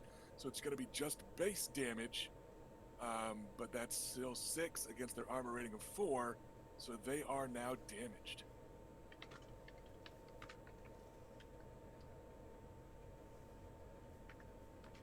So yeah, you guys rampage through one of the units of like hedge knights and deserters, and rampage through into a unit of mercenaries, brigands, and deserters, and are wreaking stompy, horsey havoc.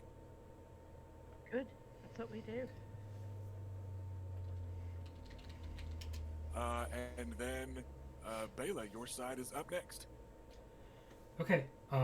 My last cavalry unit on that side, on the left side, is Lord Edric, and I'll tell him to charge the cavalry archers on that side that were already disorganized. Okay. He goes charging in. His leadership, his warfare is just 3 keep 2. I just gave him a bonus die in social stuff because like he's the lord of the house and everybody respects him and stuff. But they're also really, really good knights, so he's fine. Yeah, he also has veteran knights, which are phenomenal. Yeah, like the Knights of Starfall probably should do what Edric says, kind of no matter what, right? Like, because they also don't work that in where it's like it feels like there should be a bonus if it's like your, lord or heir or whatever. Maybe whatever bonus you get to status rolls, you should get to warfare rolls, right? That like would be for awesome. for being an anointed knight or being the lord or the heir. Like Yeah. it feels like it should be factored in somehow. Anyway, so they successfully get the order, and then they will attack. This is an all-new giant fucking handful of dice. I believe it's. Do you want me to 9, do this? Yeah, if you want. 9 keep 5, by my math, right? Like that's. Yes. Right? Yeah. So that's not too bad. And then with a base damage of 9 once you hit, so Oh my gosh. odds are good. This will fuck somebody up. 6, 6, 6, 6, 5 is what I rolled. A 29 on the dice. Do you want to spend like a destiny point or something to make sure that hits? Let me think. Oh. No, I'm afraid that I need to save them in case I screw up some rouse. Feeling pretty good with just a 29. All right. Yeah, that unit is scattered and destroyed. The Knights of Starfall pace themselves behind their young lord, and as one, they bellow Starfall in the moment that they impact this already distracted and disorganized unit of horsemen, and a few of them are scattered and able to ride away. So yeah, that went pretty fucking well. It was a 29. That was 45 points of damage. So not too bad, I guess, if you like damaging things. Well, in this circumstance, yeah, that's definitely what we want to do. Okay. And I believe that does it for the left flank Cavalry. of cavalry. And those archers have already gone too. Yep. So all right. So moving down the list, we have, let's see, Lord Dondarrion on the right flank. I'm gonna tell him to go after the cavalry archers on his side. All right. Lord Dondarrion just rolls enough. He'll make the leadership roll. He's rolling 4, keeping 3. But again, like, he's fucking lord of their house, and they're pretty good troops, so, like, whatever. So let's go right to the attack roll. Do we want to let Reyna roll this one? Sure. 7, keep 4. Just saying, since it's, Lord Beric and she has fought with him in the past, and then her character has wrestled with him several times. Yeah. Push to talk. Wrestling, that's all we do. Yep, all the time. Just oiled up and going at it. How many am I keeping? I'm sorry. 4, keep 4. Alright, 17.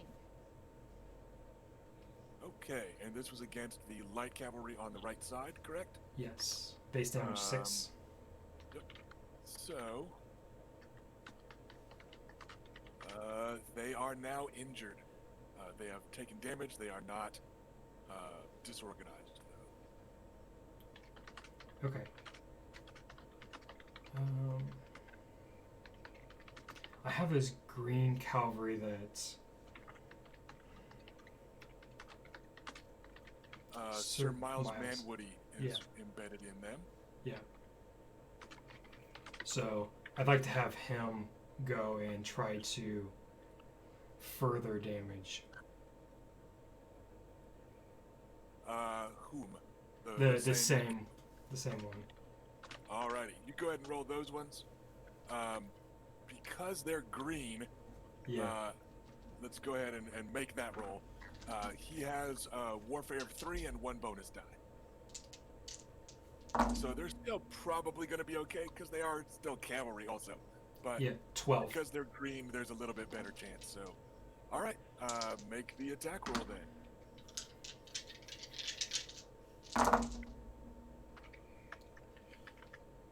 So it's still what, like 6 keeping 4, right? Like that's not bad. Yes. I almost not forgot bad. to keep the next one. So that is a 20. 20.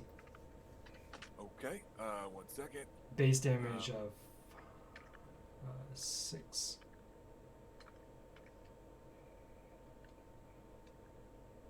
All right, he comes slamming in on the flank as they are still reeling from the charge of the valiant Stormlanders, and they are now disorganized. Okay. So yeah, that is working out for you. All right. We still have infantry. I could have our infantry start moving towards them. I'm gonna say infantry from either side that like advance will then be within like charge range of the other side's infantry. Basically, we'll say like it takes both sides advancing to meet in the middle. Okay. In the abstract again, just Yeah. Okay. I've already given orders to 2 of them, 2 of the infantry, so I'd have to give orders to the others.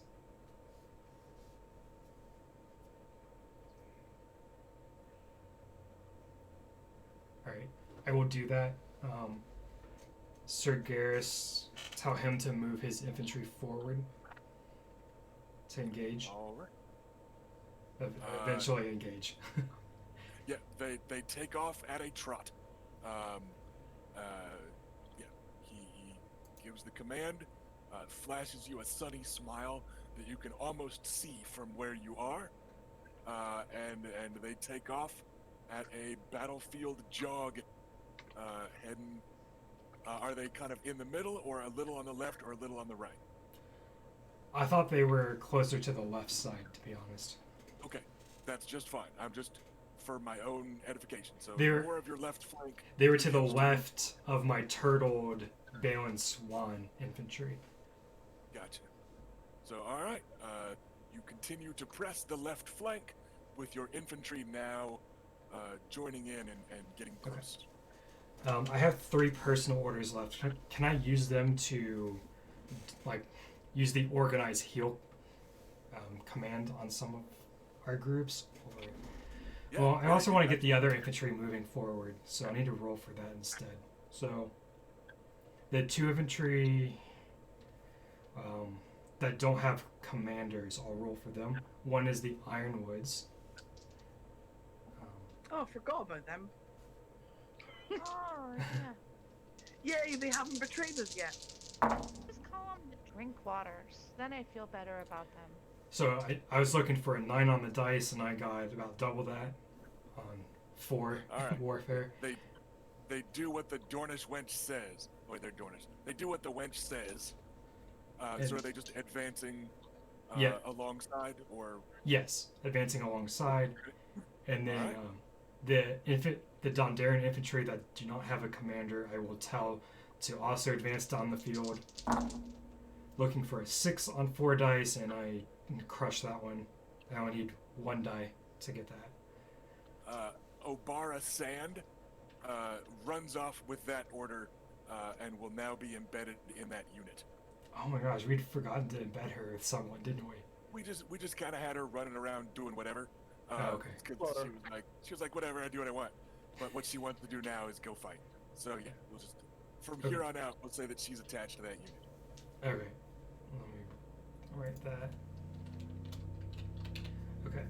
Because yeah, she was going kind of loosey goosey back there with the archers, but like now other people are advancing and fighting, and she's not, and she's like, no, fuck that. So yeah. Unacceptable. Okay. She's gonna go get her dick wet. Wow.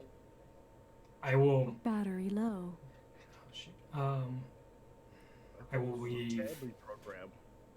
It is absolutely not. Our session 0 discussion was about incest. Remember? Like, no, we're in Westeros. We're still gonna crack some off-color jokes. Yeah.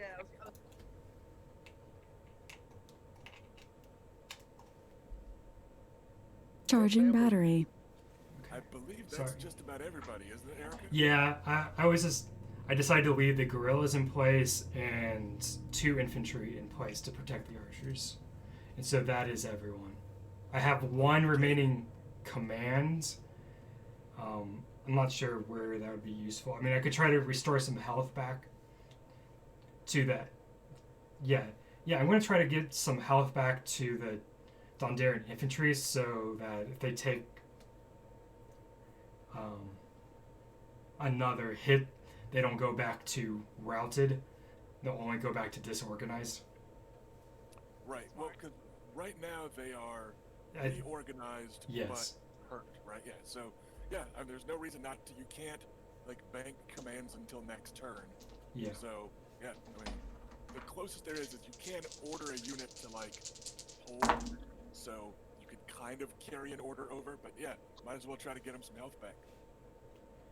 Yeah, so I rolled a 15, so that would be 2 degrees of... No, 2. Well, it'd be 2 points of health. Well, what is it more like? Regroup is Oh, regroup. For each degree of success you get, it restores 1 health.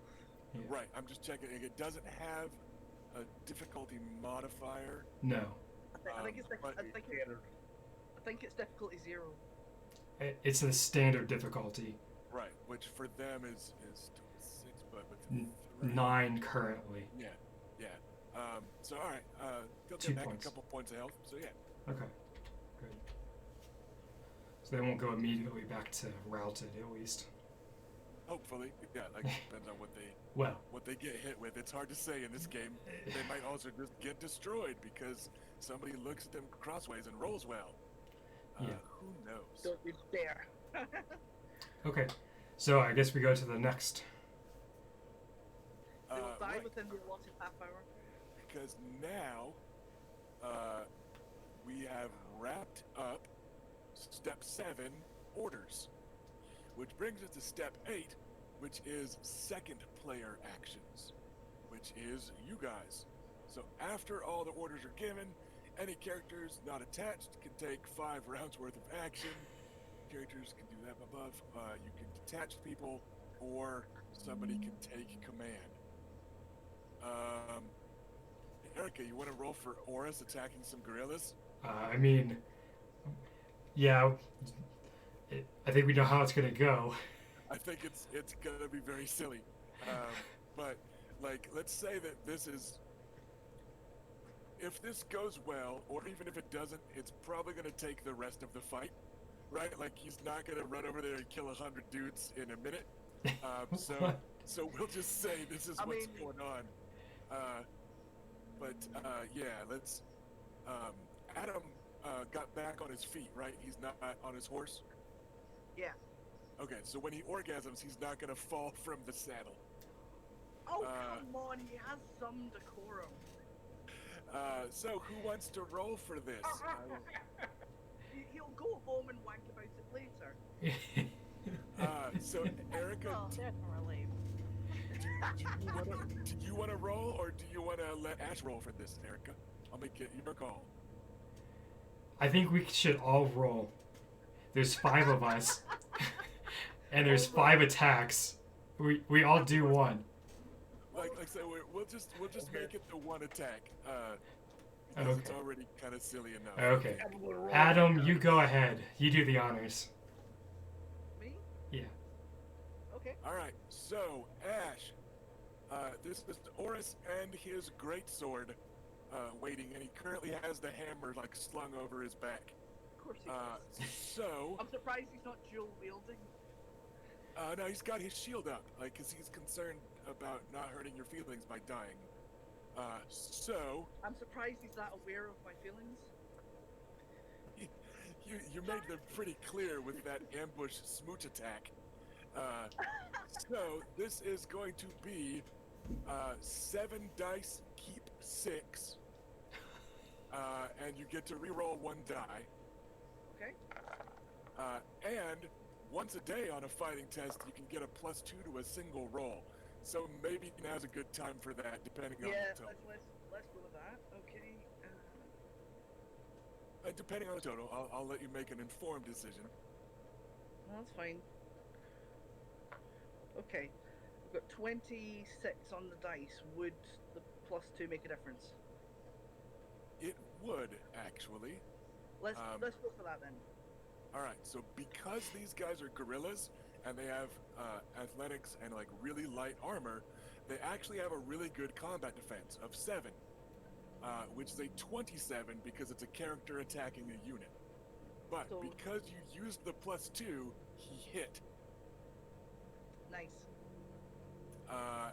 Oh, sorry, he also has a +1 because it's a Council Forged sword.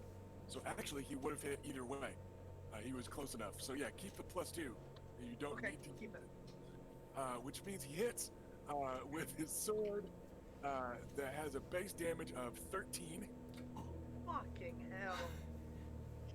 And these guys are just gorillas with armor rating 1, which means they have been hit for 12 points. That's Their double. unit has a health of 6, so they just got hit for double their health, and Oris just killed 100 of them with a single swing of his sword. I love him so much. So, like I said, we're not gonna let him do that 5 times as 5 character actions, and we're also gonna say that that's gonna take a couple turns, right? Like Oris wades in, kills a couple, a few of them make the mistake of stabbing him, Berserker kicks in, he's gonna be at it for a little while. Oh my gosh. But yeah.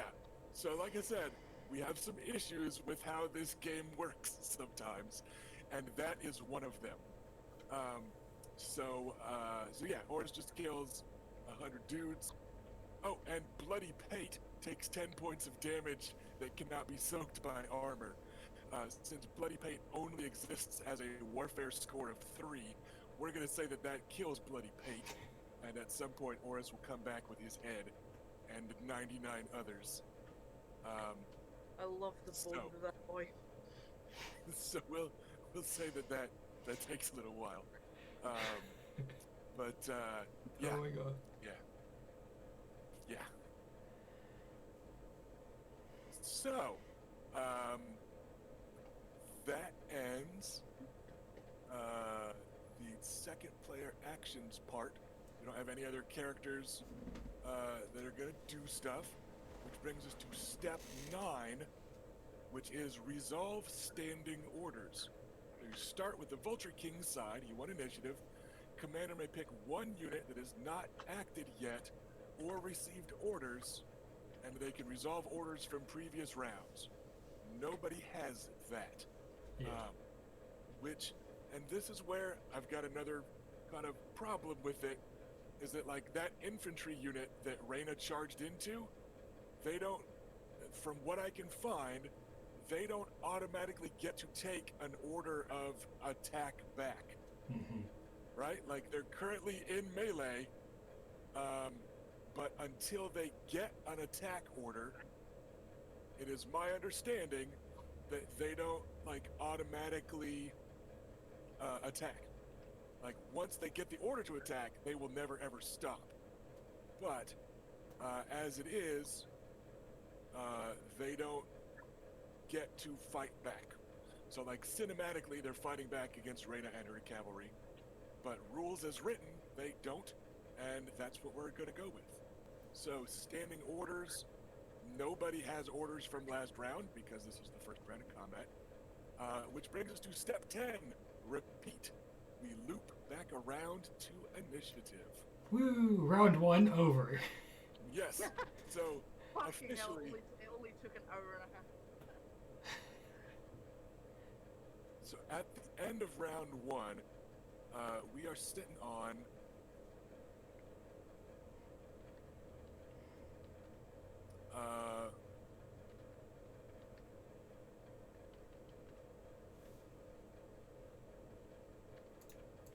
420 casualties on the Vulture King's side. Like 4 infantry units and 1 cavalry unit have been destroyed. So, yeah, it's not too shabby for the first round of combat, right? I mean, it's been tense. And we've got 20 minutes to go. Yeah. So, what I think I'd like to do is we're going to wrap up a little early, but let's go ahead and roll initiative and be ready for next week. But I really don't want to further complicate things by stopping in the middle of a round. Yeah, I was thank you. so naive for thinking this would be over in a session. Nope. It's a lot of moving parts. I mean, we've got a lot of units on a lot of sides. So we go back to step 4 initiative, which is a warfare strategy test. Okay.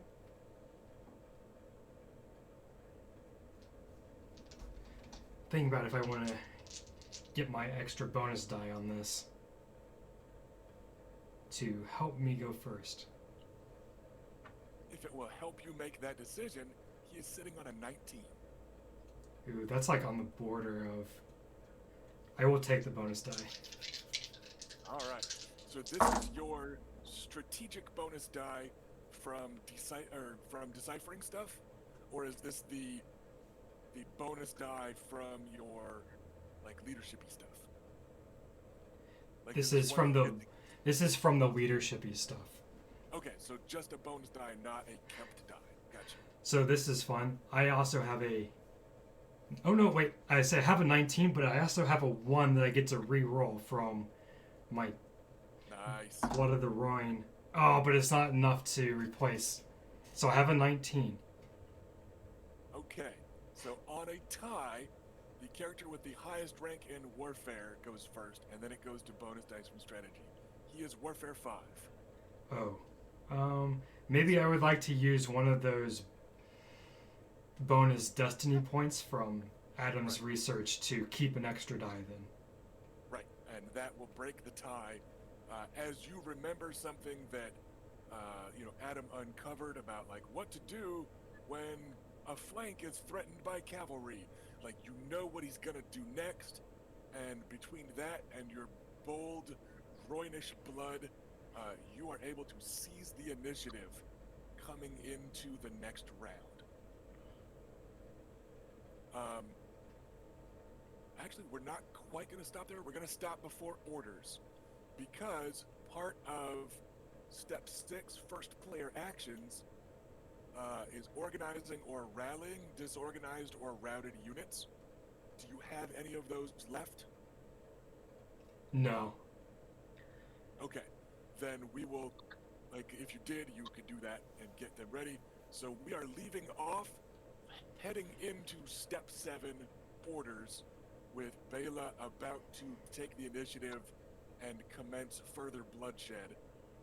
But I do think we're going to cut it there.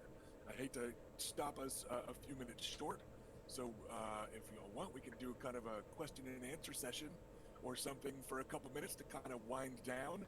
I'm up for that. But with this many moving parts, I don't want us to have like two units go and then we stop in the middle. Yeah.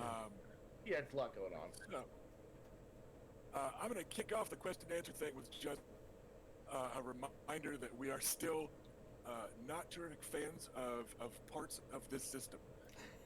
More like okay, there's a video game called Sleeping Dogs, and there's a video game called Alpha Protocol. And besides those, this is the game that I wished the most in the world got a sequel or a new edition. Like Right. those two video games are some of my favorites, as flawed as they are. But this game, more than any other, I'm like, I have spoken with Green Ronin about this at cons. I freelance for them, and I was like, listen, look at me, listen, let me do this. Like please, needs just a- let me yeah. do the thing. It needs a second edition so badly. Yeah, and because there's just a few things that you could fix that would make this a lot more playable long term. So, yeah, that's where we're at. Like, again, we know some of this is glass cannon. We're kind of playing some rocket tag, or some Boris tag, as the case may be. But yeah, so we're uncovering more little things that we don't like about the system pretty often. I like that it exists. I like the bones of the mass combat system. I like how it ties into, warfare is its own stat. You have to invest in being a canny leader instead of being, the champion of an army, like the biggest badass. Like, that's two different things. Remember, Jaime Lannister loses the Battle of the Whispering Woods, but he almost succeeds in killing Robb Stark. Like, that's two different types of characters, right? Jaime Lannister is perhaps unsurpassed in single combat, but he loses that fight because Robb Stark is perhaps unsurpassed in strategy and tactics. And he cheats by warging sometimes, whether he knows it or not. But like, those are two very different characters. And in a game that doesn't have the normal spread of like 9 character classes in D&D, like, I like that leader and strategist is different from knight. And so I like that it exists, but yeah, there's just some real foibles to it that we are uncovering as we use them. My thoughts, Qatar, on the rules of mass combat are, I've done this before in person, and it is just as draggy, even when you split it, the command around, when you split the warfare around to give somebody something to do all the time, it goes even slower. And I will say, though, that fight did go a lot faster than this one in the grand scheme of things, but that's because we kind of cheated and we talked one enemy army into joining us, and then we attacked the other enemy army. Yeah. So Lord Jonathor the Golden Tongued, but even with that overwhelming an advantage, it still fucking dragged out. Like, we were better than these guys in every way. We had siege weapons and they didn't. We had a second army on our side, and it was still like, man, this isn't as like exciting as I feel like it could be. Like, so yeah, there's some issues. What about you, Ash? I know you've played in a lot of play-by-posts. I don't know how much you've led armies and stuff. For the purposes of what will become eventually a podcast episode, I'm going to read the question. Katara asked, "This seems mass combat has lots to do for the GM and the commander. Thoughts from the other 3 on the rules of mass combat?" while I have played in a lot of Sif RP play-by-posts, I very rarely play someone who's actually going to lead an army. I'm usually playing some manner of feckless noble or something. I'm normally not being a leader. And when I have been a leader, it's not been like I'm someone who would actually be in the battle. So, because for me, combat's like the least interesting thing in a role-playing game. I'm much more about interpersonal interaction. It's much more my thing. But I know that combat, and certainly in this setting, grand scale combat is just part of the setting, and so kind of a necessary evil, even though I feel that that it just grinds everything to a really slow pace. I much prefer my combat to be kind of fast and dynamic, but it's really hard to do that when you've got so many moving parts. That having been said, I don't think it would do great justice to the setting to reduce these huge combats to like one or two roles. I think that would be too far in the other direction. So I think I'm just not. I don't feel qualified to really know what the solution would be.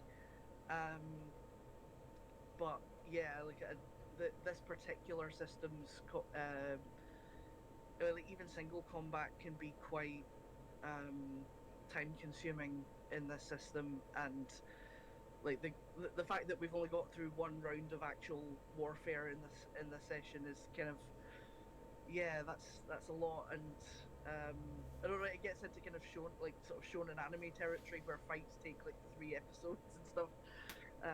So it's not my thing, but I'm sort of prepared to get through it because it's just part of what we're doing. But I am looking forward to getting back to actual role playing. Then Katara said, but with single combat, one character doesn't get 20 actions for everyone else's one action. Yeah, but I mean, I'm not going to resent Erica for being like our commander, because that's what her character's built towards. So that's fine. I don't mind supporting her in that. I Same. don't have any issue. This one, 1 or 2 episodes, Erica doing a lot of rolling. I mean, it's not that big of a deal to me. And to me, it's better her than me. Haha. It's fair enough. So Yeah, like from my perspective, I do like wargaming quite a bit. I play a lot of tabletop wargaming games, so this like has that kind of feel, and the fact that it's like tied into like an actual like characters for us is a really interesting novelty that I don't usually get to experience with tabletop wargaming. And there's just a lot though that is not great, and I don't want to like belabor all of it, but it can be a little frustrating at times, and I'm sorry if I displayed that on this stream, but It's fair though. it's just like, it's tough sometimes, because I just have to play the system as it is, and it's punishing for both sides. And my reaction like as like a player is like it's tough because I essentially like have to sacrifice units to do anything in this system, and that could be on purpose.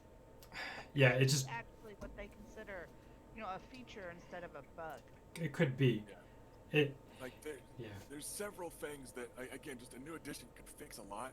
Like one thing would be just like when you're playing like medieval Total War, you can click and drag and order 3 units at once, right? And like I feel like that should be an option here. Like, hey, Balin Swan, lead all 3 infantry units forward. Instead of it taking 3 orders for you to go, okay, you move forward. Some of it's just little stuff. yeah, I would say rolling just to get the unit to attack the guys attacking them. It's Right. Scary. Yeah, like it seems like some of that should come under just like automatic, and like and Well, that's the other here's the thing. thing. You can give them a ready order, and they'll ready an attack, and they'll hang on to that until they get attacked if you set that as the trigger. Right, but that means you then use the first round of combat, like the first several rounds of combat is both sides leaders ordering everybody Ready, to ready. and to, so like some of it is that, but like what particularly irks me about that, like needing to give an order to defend yourself, is that I think step 9 at the very end is the perfect place for that, because you're still punished for not giving the order to attack, right? Like they're still happening at the end after they've gotten disorganized or whatever. Attack or whatever.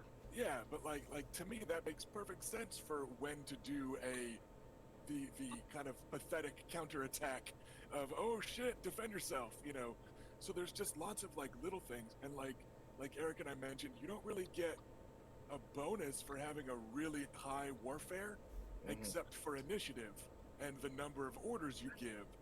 But like, there's no bonus for giving a really good order at something. And even it was just like a passive, like a little +1 to their total. Like it feels like that should be possible, like instead of it just being a completely binary pass-fail, where at the end of the day, I'm not picking on Adam, but or hell, even Oris with their 2d6 ultimately gives the same result of attack as the Vulture King with his 6d6 keep 5, right? And it just feels, parts of that are kind of weird. We were interested in our tabletop game at looking into the Song of Ice and Fire miniature game, and wondering how we could maybe integrate character stats into that. Oh yeah, that'd be interesting. And their We minis did think about that. and their minis are fucking gorgeous. Like I almost bought some of their minis just to have them to paint, but it also looks like a really cool game. Like you actually have a social thing going on like a sideboard, where like Tywin and Cersei and Sansa Stark and Peter Baelish are all talking shit, and like stuff happens on the battlefield based on that. So it's kind of cool how they integrate the social characters again. But yeah, like another edition of this game, could fix a lot of these issues. And I'll tell you, like, just for viewers right now, like, we're not going to run this completely rules as written next time there's a battle. Like, we're going to be house ruling some stuff. But I wanted to do it that way for at least this first big fight, because we are nominally in actual play and we're trying to, use the rules as written. And also, I think before house rules come into it, it helps to show why some of the house rules are necessary. I think so. We're just going to suck it up this time. We're going to abstract the order that some things happen in, and, let things stand. But, like, yeah, I don't think we're going to do this exactly rules as written ever again for a mass combat. Well, and the next round should go quicker. We have less forces. Yeah. I have- fewer units. I have 2 fewer units, so 15 now. That's still a So, lot. yeah. And he's got, on the Vulture King side, we got 1, 2, 3, 4, 5, 6, 7, 8, 9, 10. He's got 11 units still there. Like, some of them are disorganized and stuff. But yeah, like, it's just big. And that's the other, weird thing is that half your army is doing stuff at a time. Like, he's got a ton of units that he just couldn't give orders to. And that's kind of weird to me. Like you can't even tell them to do a shield wall or anything. It's so yeah, some of it's weird, but it is what it is. Overall, I absolutely adore just that it exists. Like I love the integration of player stats on a character sheet, and I love like how you make your house and that affects your character's status, and then your character has warfare. And that affects the battlefield, which is also affected by how you made your house in the first place, because you've got a power score, and so I love the integration of stuff. And to me, like that's why and how I fall in love with this system. It's just kind of the theories of the system are so amazing. It's just the practice of the system in actual play. We got some issues. We got any other questions from chat? Because if not, I think we're at just about 6. Even if we don't get questions from chat, any other thoughts? Let's just kind of do round robin. Erica, any thoughts? And who has thoughts next? We'll let you kind of pick. Do the reverse of our introductions. We'll do kind of outros. Bela's pleased and nervous. She's sad at the losses that have happened already, but she has some confidence that we can get the victory in the end. Yeah, and you guys are definitely, you've definitely got the upper hand in body count so far. I think they still have more bodies on the field, but then it comes down to quality. So yeah, it certainly seems like it's swinging in House Nymarion's, direction here. Yeah. Who's up next, Erica? We'll go with Adam. I mean, like, what do you mean, like thoughts on the current situation? Yeah, just like how is Adam feeling here? A couple of volleys into his first battle. Really fucking scared, honestly. Yeah, like the hits that we're taking have been probably pretty demoralizing, even though his own unit is untouched. But yeah, like I guess that's adding to the pressure of I'd better not come out seeming like all of what I said was empty words. So there's a kind of conflict of that growing fear but growing determination to not let that overtake. Okay, do we want to go to Rhoyne next or Luke? Your call, Adam. Let's go for Luke. Luke is probably a bit busy to think about the situation. He is covered in blood, surrounded by enemies. He has a unit that's fallen apart. He's grabbed another one. He's in the middle of bloody combat. Adrenaline is pumping, but he is in good spirits. He's doing okay, thanks. How about you guys? So yeah, he's had a busy day. He's busy. He's got some bruises, but he's not injured yet. He lost a horse, which he's pissed about, but he's taking that out on people.